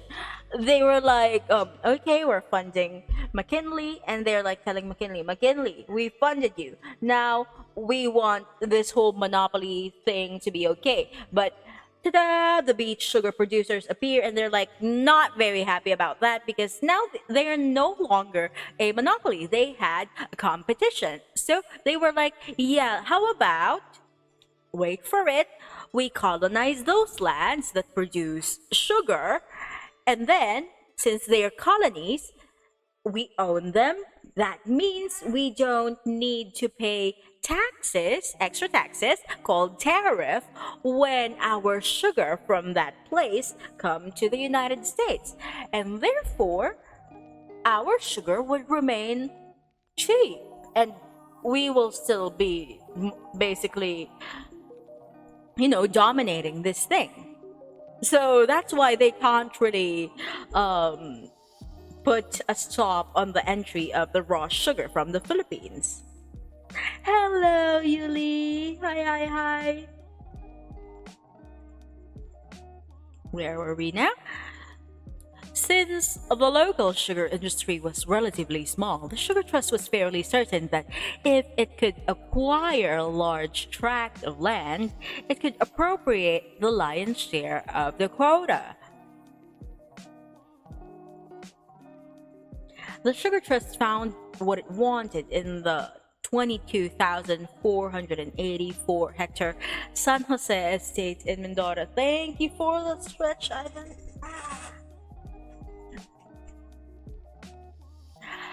This was formerly a friar state, meaning, a huge chunk of land that was robbed by the Spanish friars from the people, and was one of the several vast haciendas of the religious that the insular government put up for public sale, because, they're the new owners and they would not give it back to the people who owned them before. And let's just dive in more on that about friar lands and sugar investors. So how did these friar estates come into the possession of the colonial government? In 1902, President Roosevelt sent Taft to Rome to negotiate the withdrawal of the friars from the Philippines and the purchase of their land estates. The Pope refused to agree to their proposal.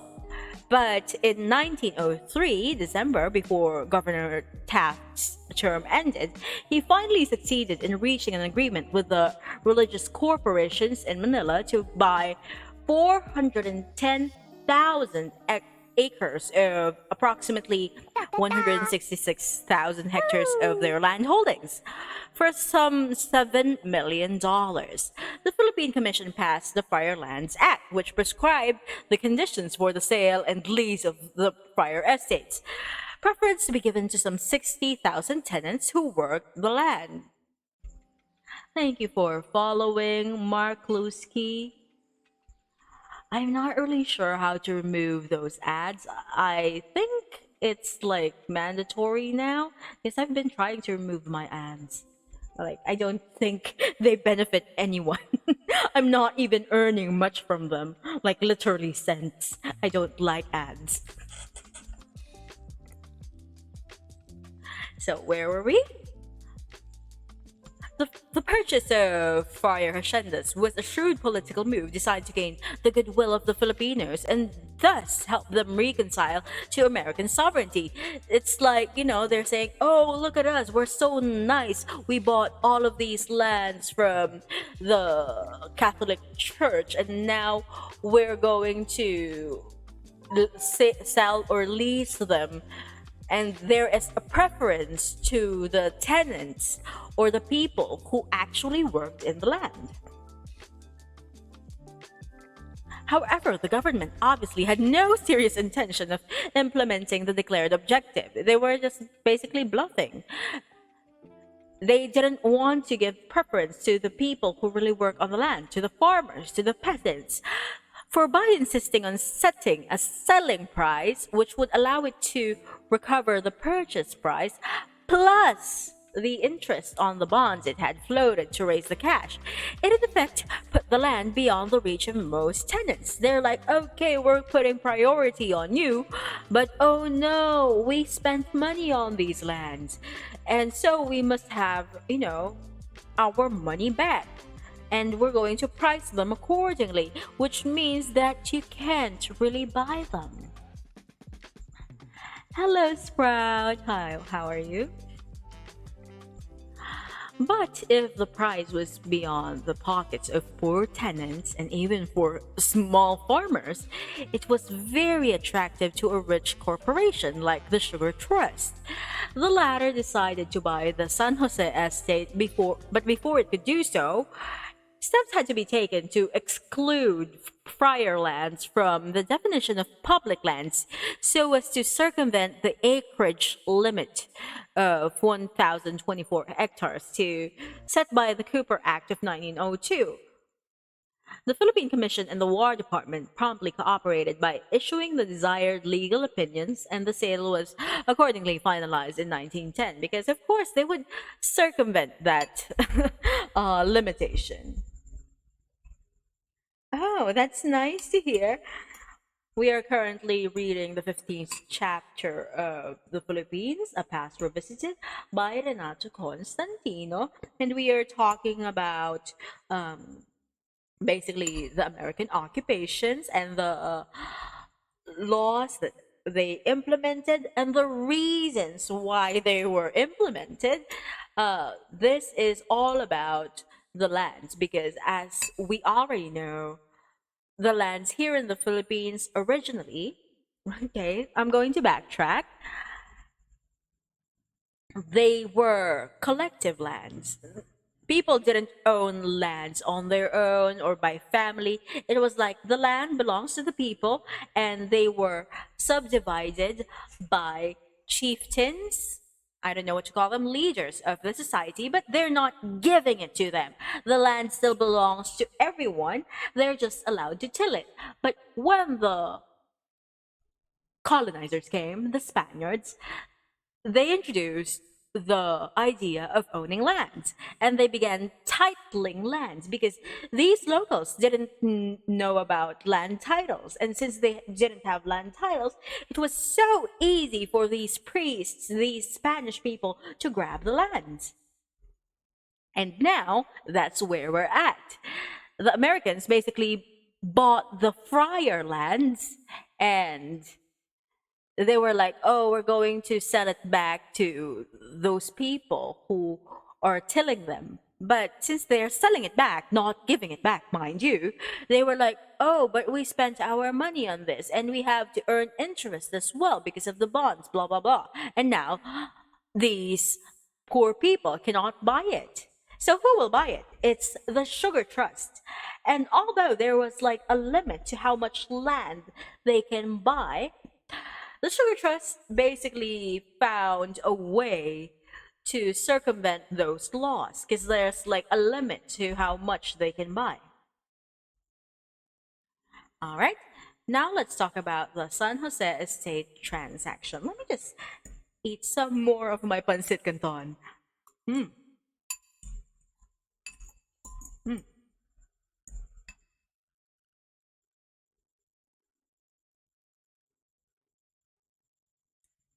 So knowing that the Sugar Trust, which is like a big backer of politicians in the United States back then, was one of the main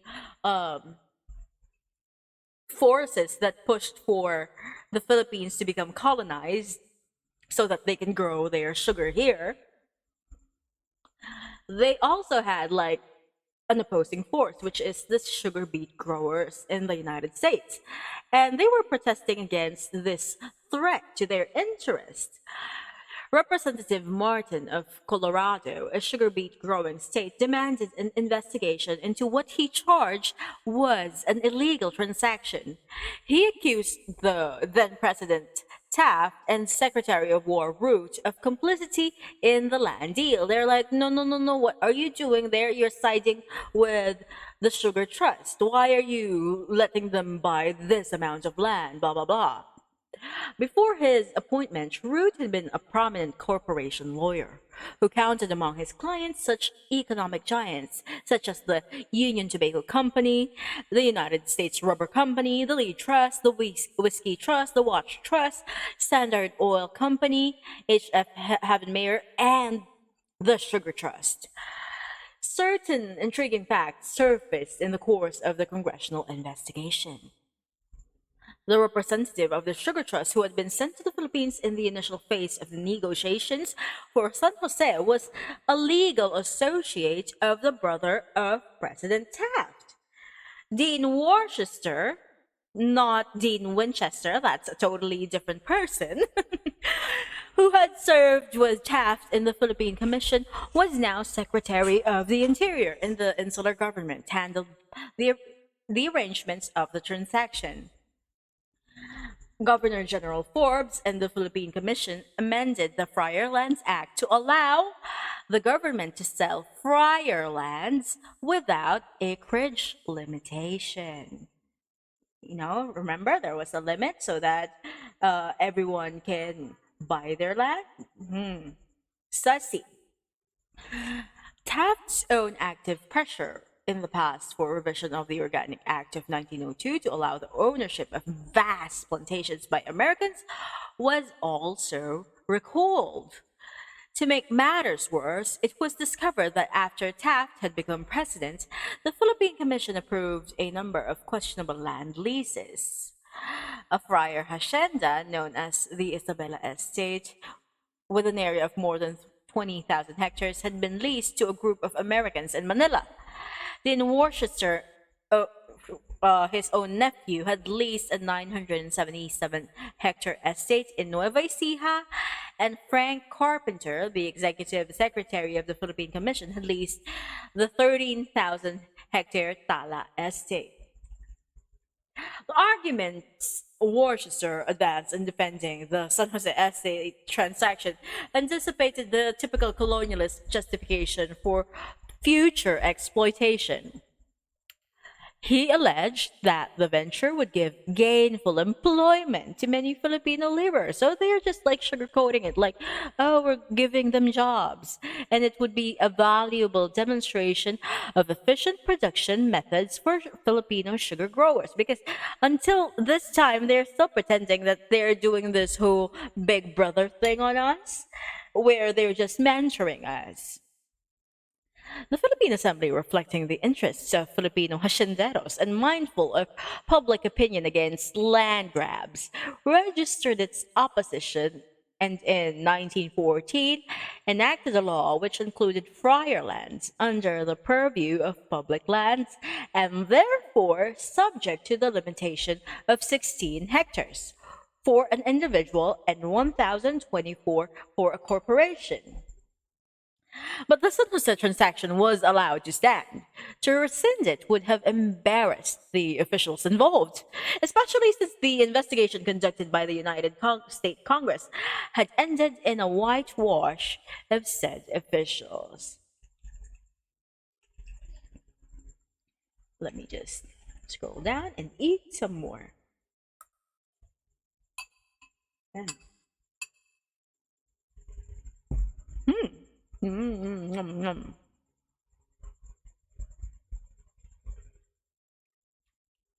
The American land policy.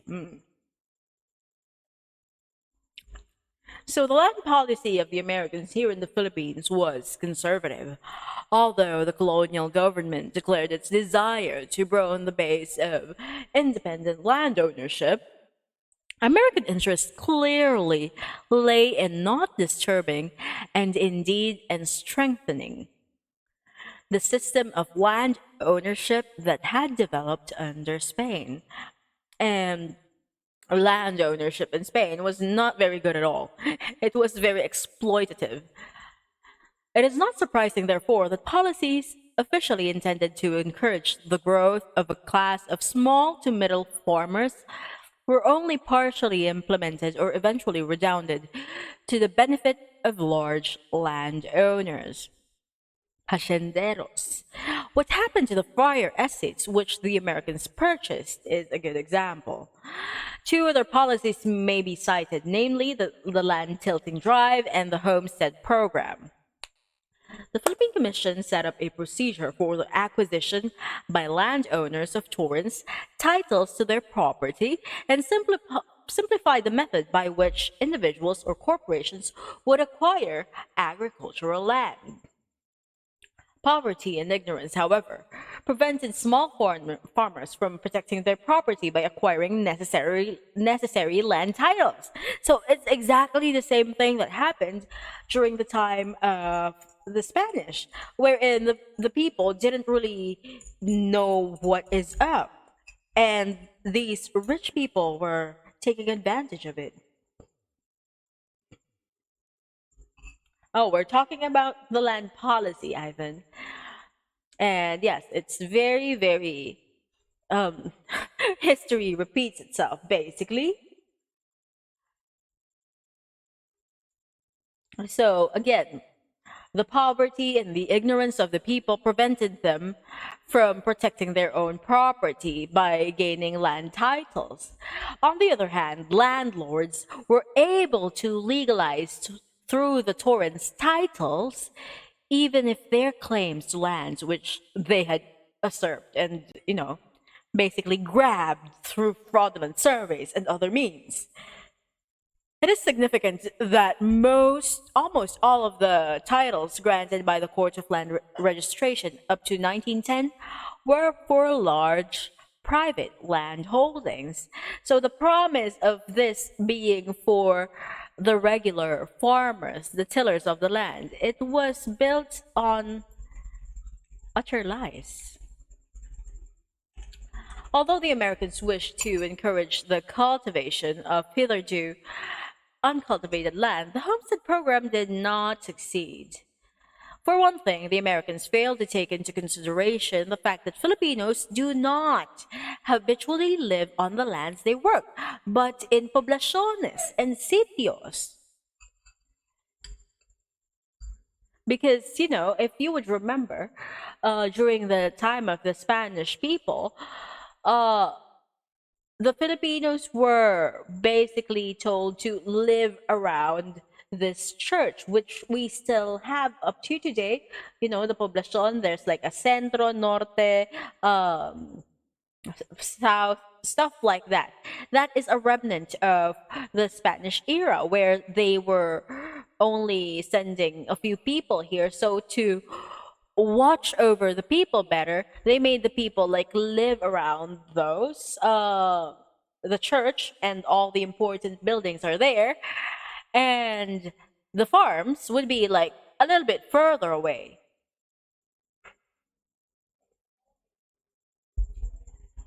Oh, this one we are just like talking about land policy in general, and it's about early 1900s, so 1910s. Where were we? So further, without systematic government assistance, poor tenants did not have the resources necessary to take advantage of the homestead offers, because of course they need money to um, avail of these, to lease or to buy the lands that they were tilling. This was the same reason why only a small area of cultivated friar lands went to the actual tillers. What the Philippine Commission really wanted to develop was a plantation economy characterized by vast land holdings, because at the end of the day, that's why they were here. They wanted to till the land so that they can grow their fucking sugar to satisfy the needs of the sugar trust.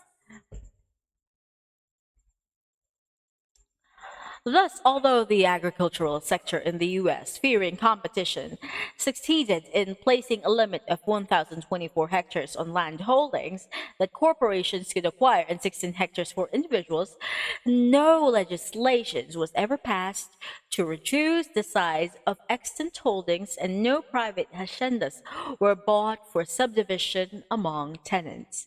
In addition, the colonial taxation policy favored landowners. Agricultural lands were underassessed and undertaxed, and collection was notoriously lax. Agricultural products were exempt from any tax assessment in order to encourage export crop production. Another concession to the land-owning elite, which the colonial government granted during the early years of occupation, was the non-imposition of a legacy and inheritance tax. So basically, they had all the leeway for everything. They were like, okay, we're just going to close our eyes that you have more land than you're supposed to have. Actually, we're not going to impose tax on you as well. Also, no tax assessment at all. Oh god, something fell.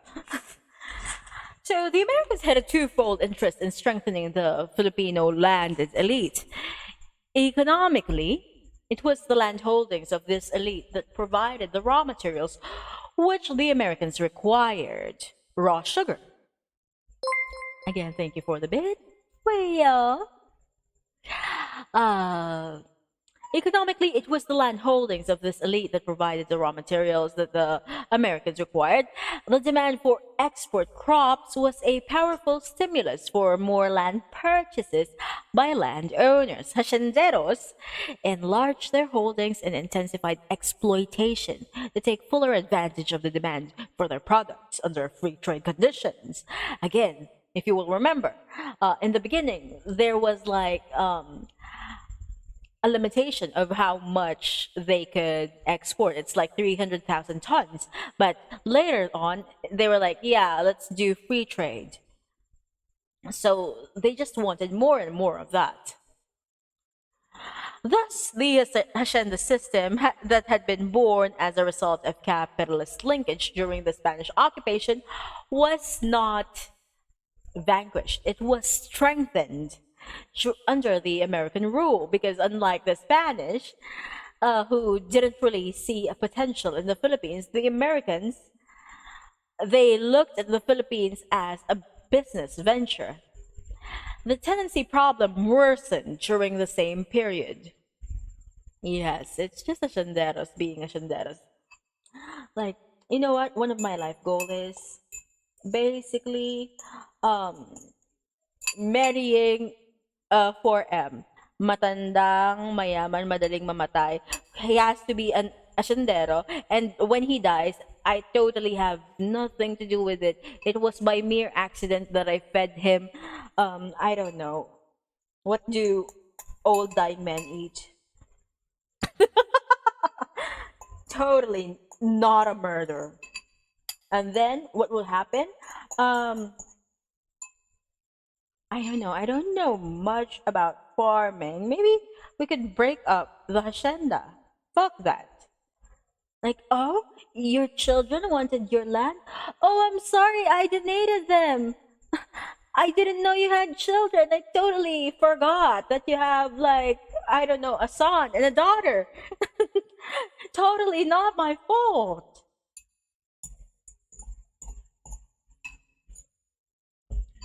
Hello, dear me stars. We are just talking about my plans of being a trophy wife of a 4M, matandang mayaman, madaling mamatay. He has to be an asyendero, and when he dies, I didn't do anything of, totally not my fault. I am in deep, I'm in deep regret and sadness that I have to go on a cruise with my beautiful secretary somewhere out there, totally forgetting that he has children. That we we subdivided the land. I'm so sorry, children. I'm sure that your father left something for you.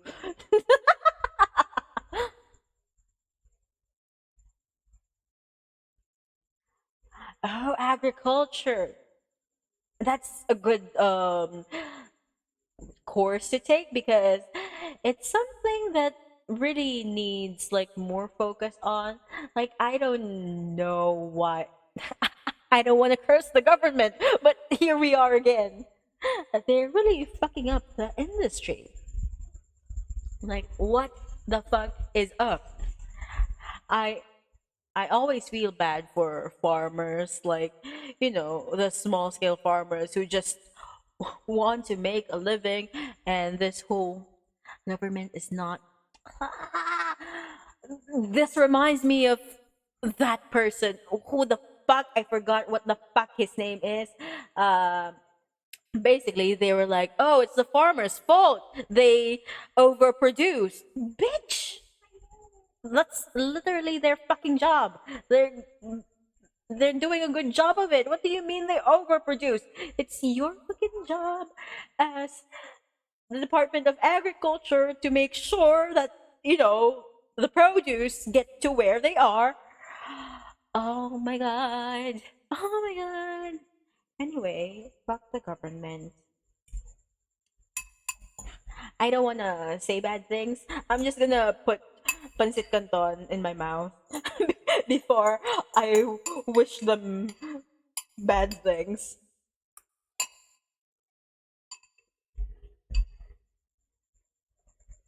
Hmm. Right? Right? Department of Importation. Fuck them.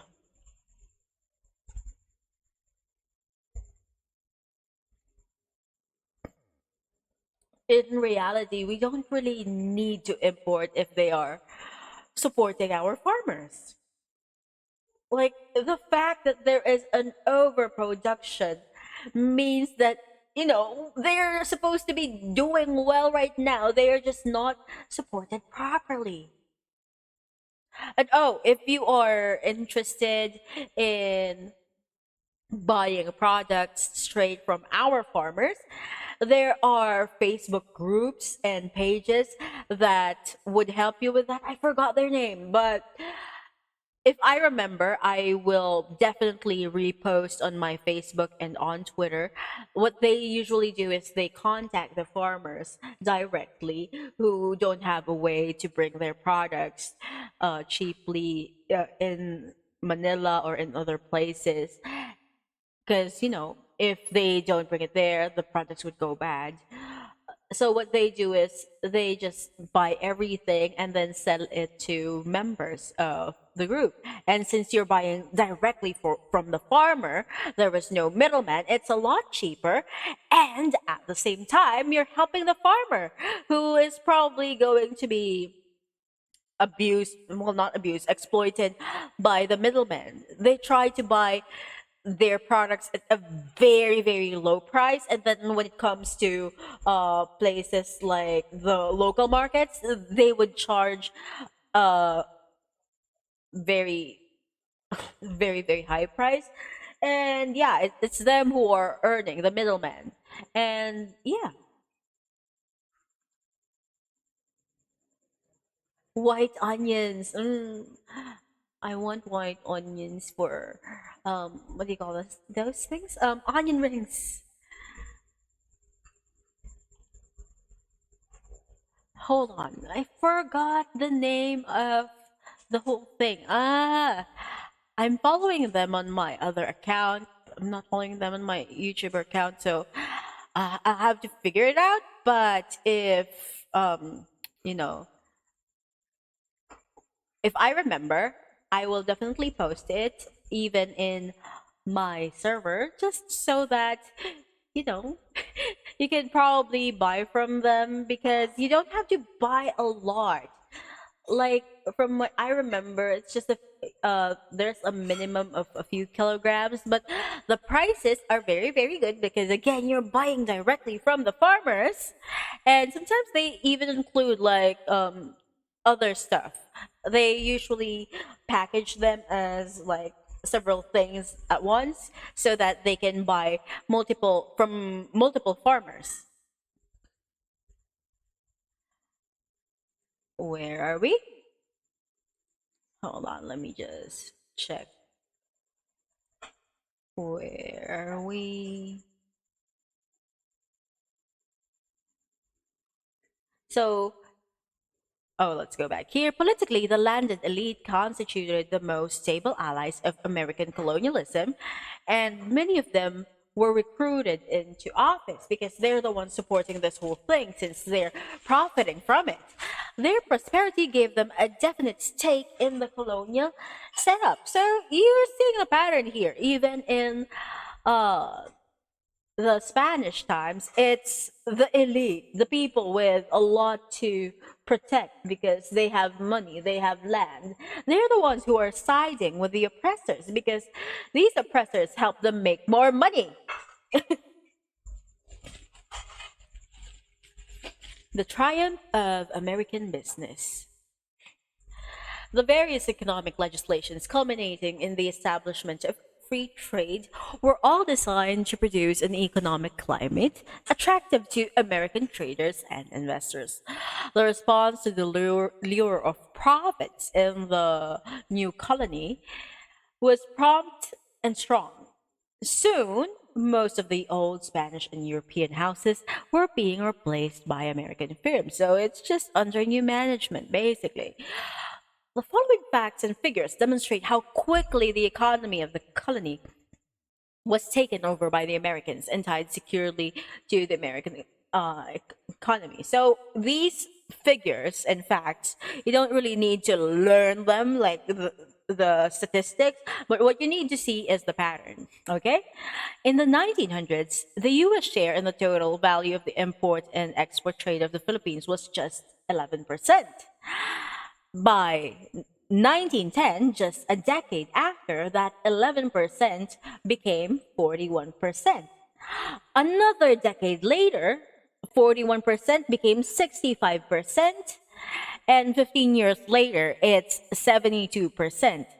So, from just a little over a tenth of the import export trade in 1900s, after 35 years,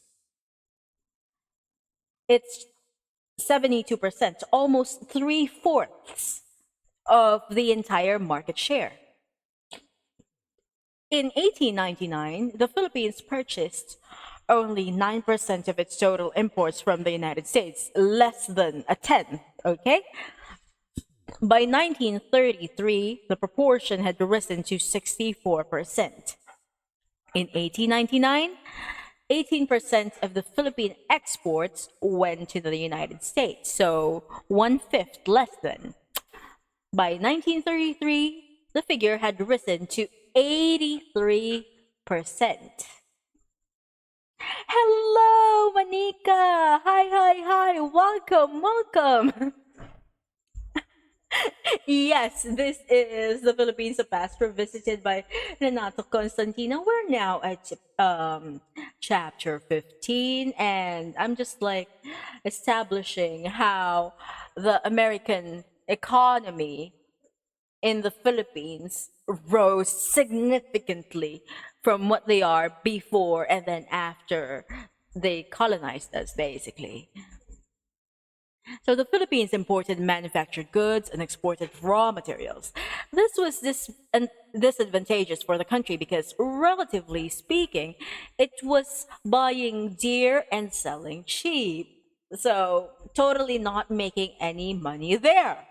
Moreover, the colonial policy ensured that the country would remain a raw material producer and therefore always at the mercy of industrialized nations, particularly the United States. To make matters worse, the people shared only minimally in the temporary boom periods of their agricultural products, the lion's share of the profit going into the pockets of foreign investors and the rest of the rich Filipino landowners. So still the rich are getting richer and the poor people, they were left behind in the dust. So let's summarize the production and investment picture in the major agricultural exports to show the influx of the American capital. When it comes to sugar, the first modern sugar centrals were established by American capital. soon after the institution of free trade. So these were the Mindoro Sugar Company in 1910 and the centrals in San Carlos, Negros Occidental, and Calamba, Laguna, which were established in 1912. 10 years after that, in 1922, the American Chambers of Commerce Journal listed 33 sugar centrals. Most of them are American and Spanish controlled. Only one, the Bago Central, was Filipino owned. So just one out of 33 Sugar Central was Filipino owned. Everything else, Spanish and American.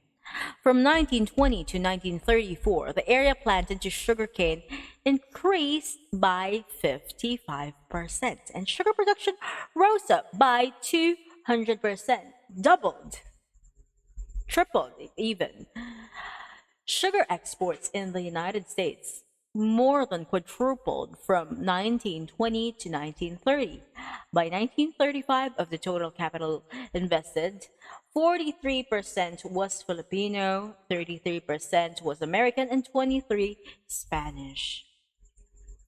Now let's look at copra. What exactly is Baby looks sexy and she has 4 arms. I know, right? Should I hold on? I think I hold on. How do I put it lower?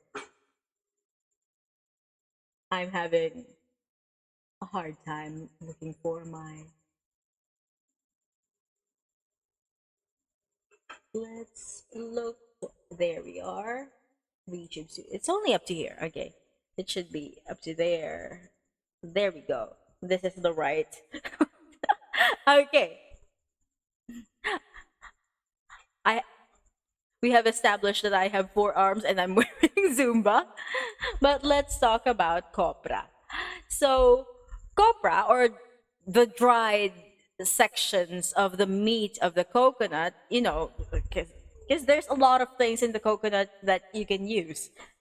We have a whole ass coconut song, but copra is basically the white thing that we would eat, but it can't be fresh. It has to be dried, and coconut oil is extracted from it. So traditionally, coconuts are sun dried, especially if they're for export. Okay, so the oil there, the coconut oil, is called copra oil. Yes, exactly. You never saw a copra in your life? I've seen quite a lot because, like, where I live, there is a coconut plantation owned by hacenderos, cuancos. Okay.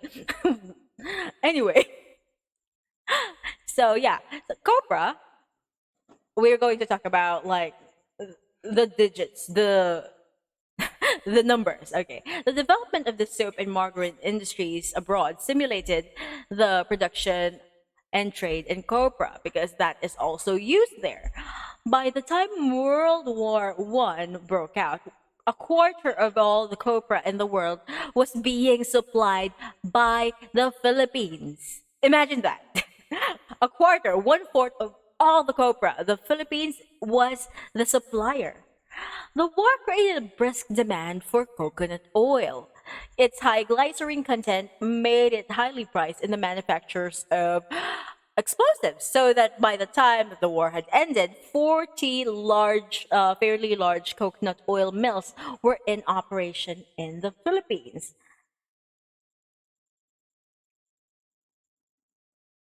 Yes, it's a heavy cough because it's it's about to be not a cough but me vomiting. Yes, I love glycerine because there's a variety of ways. So yes, skincare, explosives. You can also use it in what do you call that? Perfume, like making oil-based perfume. You can use it there. You can also use it for what's that? Juice for e-cigarettes. Yes. So a lot of things. Soap, other beauty products. So there's a lot of uses for glycerine, and yeah, we used to produce a quarter of the world copra back then by the time World War I rolled in. So, however, with the advent of peace, so after the war, a heavy drop in demand forced most of these mills to close because there's no more war. They don't really need a lot of explosives anymore, so they don't need a lot of copra anymore. So some of them closed down. 8 large plants remained. Two of them were American, two of them were British, two were Spanish, one Chinese, and one Filipino.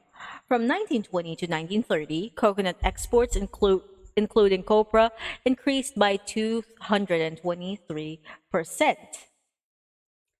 Of the 12 million invested in mills and refineries, 5,500,000 was American capital and 3.5 million British. The rest was Spanish and Filipino. By 1935, 10 factories were supplying almost all of the desiccated coconut being exported. So if you would remember, there was like a lot of them before this until there was 10 left.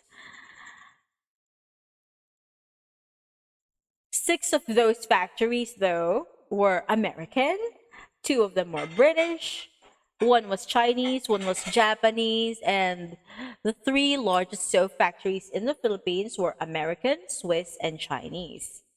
Now let's talk about hemp. And when I say hemp, I'm not talking about, the one that, you would smoke. We're talking about industrial hemp. Hold on. The developed hemp was the principal export of the Philippines in the United States. And that's only until 1912, though. The early history of the industry provides a graphic example of how big business manipulates government regulation to extract additional profits from a colony. You remember the Tariff Act of 1902? So, Philippine hemp was allowed to enter the United States duty free, meaning, again, they're not going to be taxed if we export it. And it was also exempted from paying the usual export taxes upon leaving the Philippines because usually when it comes to shipping your stuff, there's a tax going out of your country, and then when you enter a country, there's another tax. So they're also exempted from those taxes. But since hemp was then exported by British traders on British ships and reached the US by way of London, and it was deemed not to be clearly destined for the United States, and therefore, in accordance to the Tariff Act, was charged an export tax of 75 cents per kilo. The tax collected was then refunded to American cordage manufacturers. Thus, the export tax that was supposed to help defray the expenses of the insular government went into the pockets of the rich and powerful cordage manufacturers. What's Hold on, what's going on? I thought someone was reciting the coconut nut. Okay, the coconut bark. Oh, wait, hold on. Are these lyrics for the coconut nut? Because if it were, I would not be surprised because you're enumerating ways that you can use it. But yeah,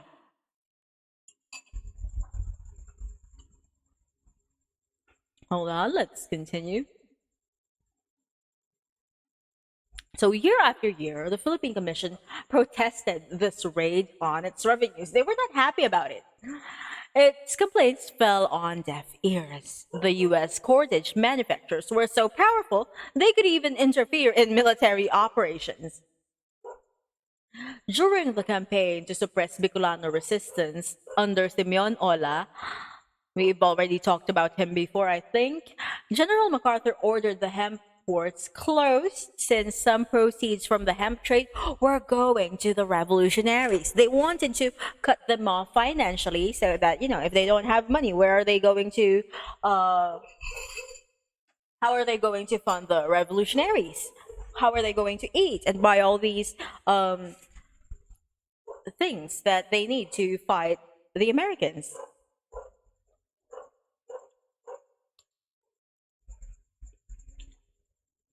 Yes, yes, yes, not dessert. Definitely not Mary Jane. That's why I tried to clarify earlier. The hemp we're talking about here, definitely not the hemp that you're thinking about. It's the one for clothes. And sometimes they use it for rope and many other things because it's a very durable material.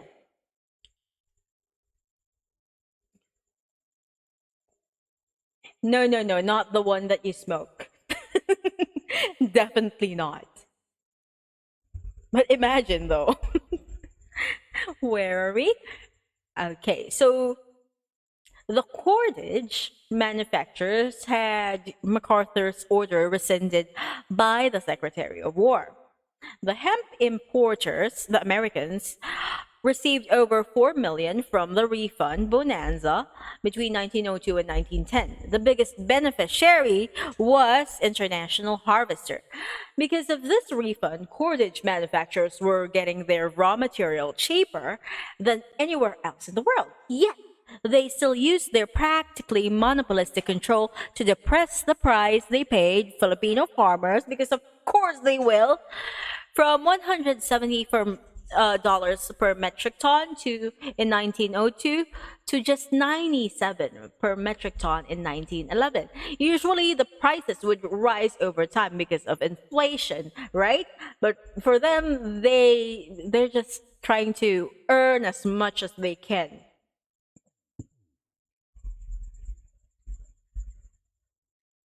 The tax refund arrangement remained in the statute books until 1913, when export taxes were abolished. The Congressman Oscar Underwood, um, where are we? I lost my. Arguing against its continuance, called it a barbarous legislation. From 1920 to 1930, Philippine cordage exports to the US increased over 500%. In 1935, of the 17.5 million pounds of cordage exported by the Philippines, 8 million pounds went to the United States. There were 5 cordage factories in the country with a total investment of 3 million. Of the total spindle capacity, 53% was American and 40% was Filipino. The remaining 7% was Chinese. Yes, grass full of fiber. Hold on, let's move to. Oh, in case you're wondering what we mean by cordage, it literally means, the ropes. That's why I was talking about it earlier. Uh, ropes you made from the plant, the grass fibers. Yes. So that was like one of the projects of the Philippines. Now, the Manila Americanas. Aside from their commanding position in the major export industries of the country, American businessmen, either as individuals, proprietors, or as representative of some U.S. firms, dominated the import trade and were active in many other economic fields in the country. The column devoted to the comings and goings of American businessmen may provide a clearer picture of the wide variety of ventures they were engaged in than bare statistics.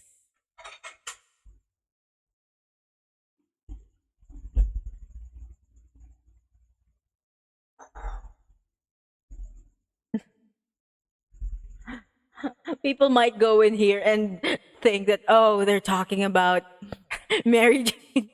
No, no, no. Again, we're talking about ropes. Hold on. Oh, I didn't know that my background music stopped. But yeah, hold on. Let me just turn that back on and let's continue. So, the following are excerpts from a column after 5 o'clock in the American Chamber of Commerce Journal from November and December 1926 and February and April in 1927. It says here that Jacob Rosenthal and Associates purchased and the controlling stocks interests in the Times Publishing Company, publishing the Manila Times. Yes, that Manila Times 3 weeks ago. The deal was effected in the International Banking Corporation and involved the stock formerly held by Welch, Fairchild, blah blah blah. Oh my god, now that you mentioned it, was Freddie Aguilar talking about that kind of Mary Jane, or was it really a woman? I will never know, I guess.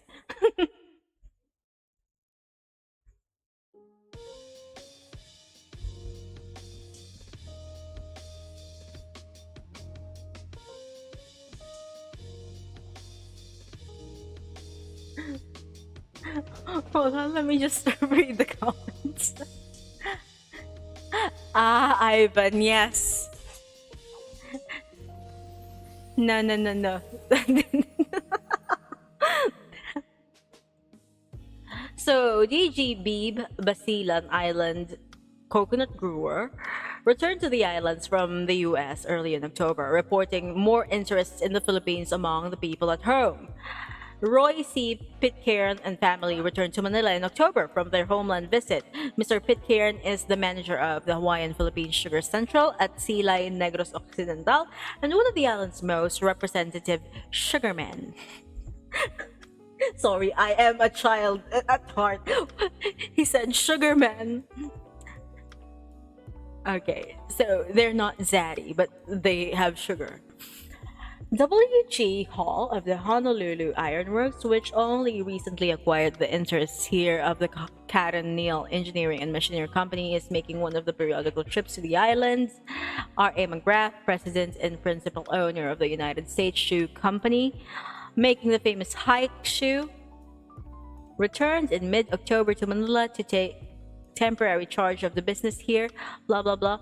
So these are all just like journals of what happened then. We're gonna skip through them. These are not important. So basically, they're all coming back to the islands. I'm going to skip this entire thing. So advertisements in this journal where they're talking about these people going to the Philippines, coming back to the Philippines, paying the Philippines a visit, blah blah blah. Also provide other interesting information on American economic penetration. So reading these advertisements in just one issue of the journal, that on November 1927, one finds that American firms were engaged in the manufacture and exports of cigars, sugar, engines, hemp, Maggie, and import of agricultural machinery, heavy chemicals, and fertilizers.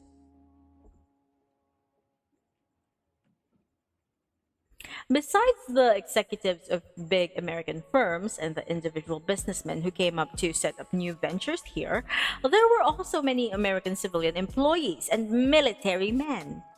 Up until what year? There's so many military men here who, after quitting government service, went into business for themselves. It's just like Spain all over again, where all of these people thinking that, oh, there's a better life over there. I can be, a businessman or whatever. Sugar man sounds sus. It does, it does.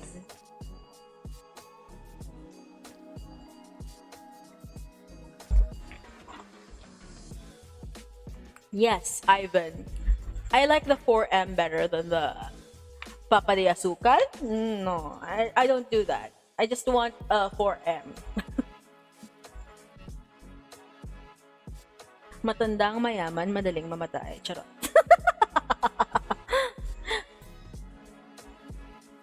Where were we? So there are a few interesting examples here. So, for example, Albert L. Ammon, who came to the Philippines in 1899 as an employee to the Quartermaster Corp, set up the first autobus lines in Luzon. First in the Bicol region and then later on in Batangas and Pangasinan. Another former employee of the quartermaster, like these are regular employees, they're not even like rich.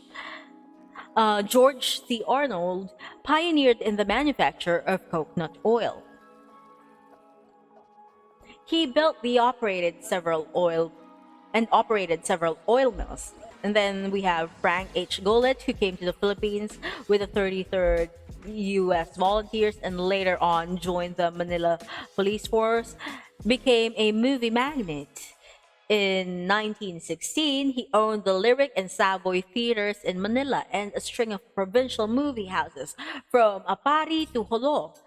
The Philippine-based American businessmen, whether they were in business for themselves or acting as agents for big American corporations, grew in wealth and power. These so-called Manila Americans took a proprietary attitude towards the country, and all throughout the American occupation constituted one of the staunchest pressure groups against Philippine independence, because if the Philippines become free, what will happen to them?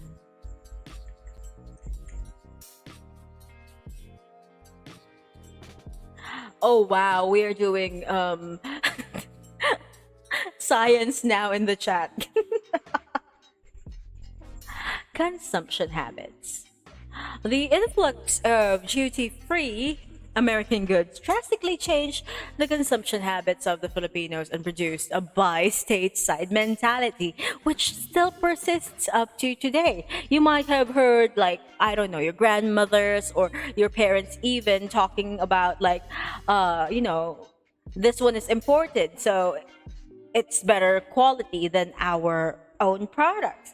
We have that mentality as a nation, and this is where it came from. So, since we keep on thinking that American products is a lot better than local products, what would that bring to our local products? And that means that there's going to be less and less people buying them.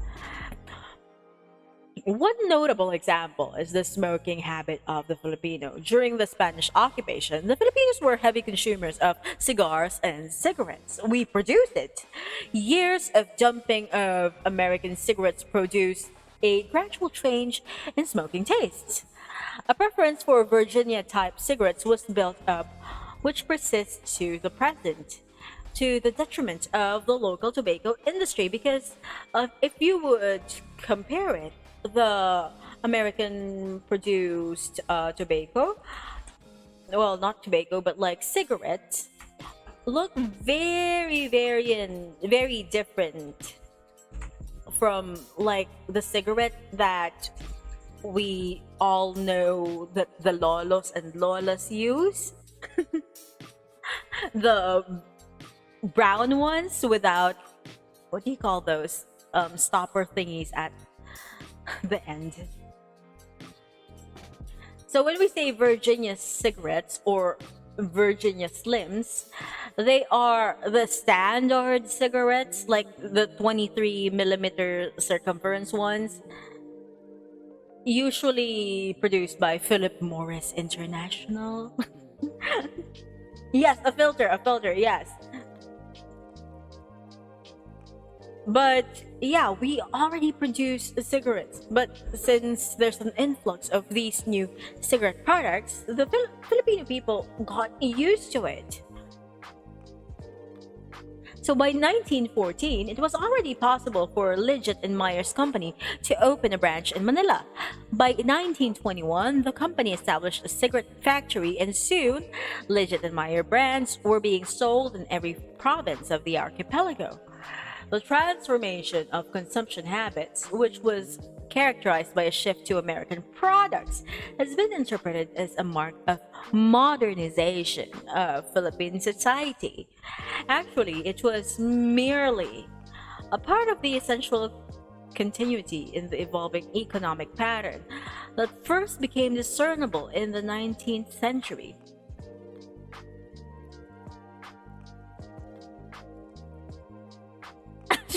You know what? You can make the meme.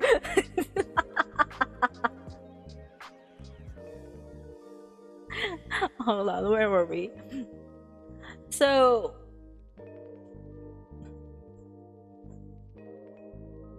so what pattern is this? The development of raw material exports based on a predominantly agricultural economy.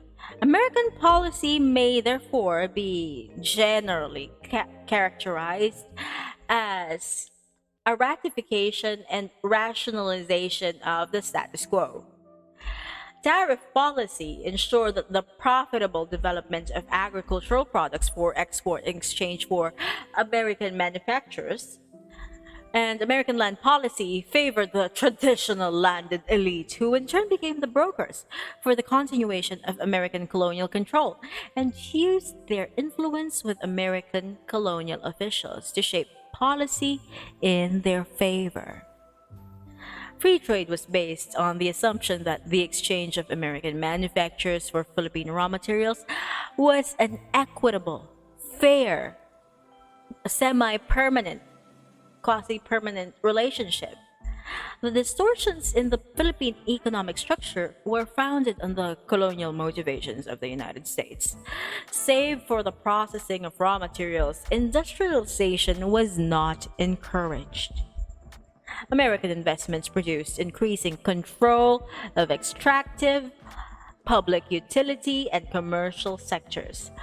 Despite all recent apologetics claiming that the Americans had no deliberate exploitative motivations, one cannot dismiss as irrelevant the fact that during this period of relative disinterest in the Far East, American presidents from Roosevelt and Taft to Wilson were pursuing a combination of the big stick and dollar diplomacy.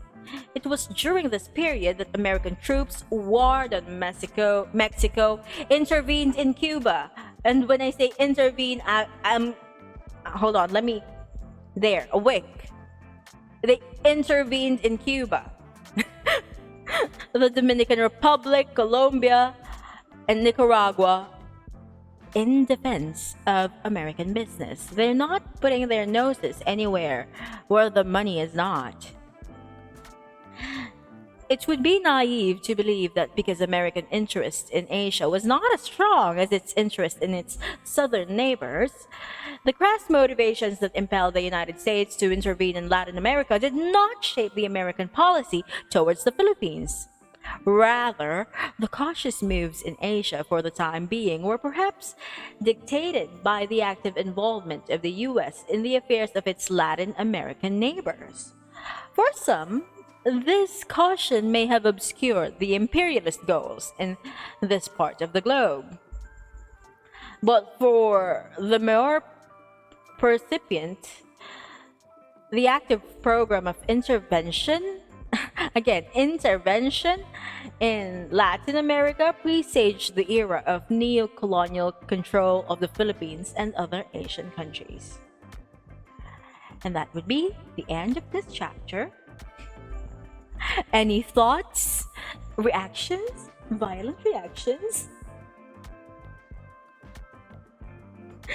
Those colonizers makes people chemically dependent on nicotine. Oh, honey, we already have like a booming tobacco industry before they came in. It's just that, well, they kind of shaped it into something that would benefit them more.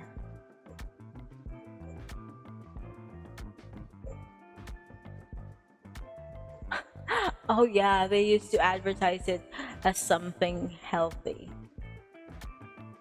I'm not really sure if it's going to be like what do you call this? Discussed in this book, but the way the Philippines gained its independence from the United States was also economically, what do you call this? Economically charged, because if I remember correctly, there was someone somewhere uh, importing tangerines. Was it tangerines? Anyway, some sort of citrus produce, and they did not like that they were importing it. Was it in Cuba or Hawaii? I forgot.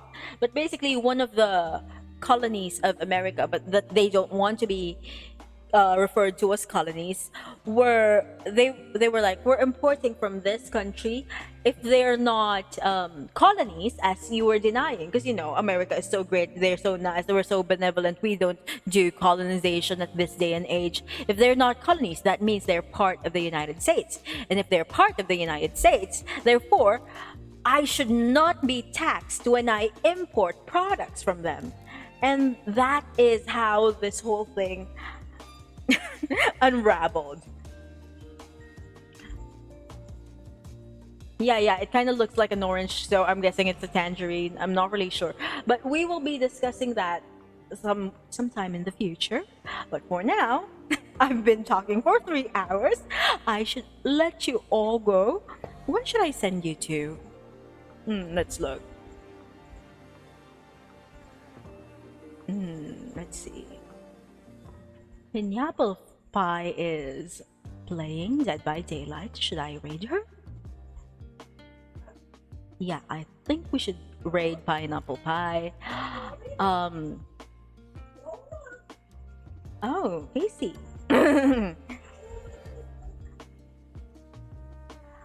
Matatalakay din ba ang World War II Japanese colonization? I'm not sure if that part would be in this book, but if not, it would be on the second book, which I also have, by the way.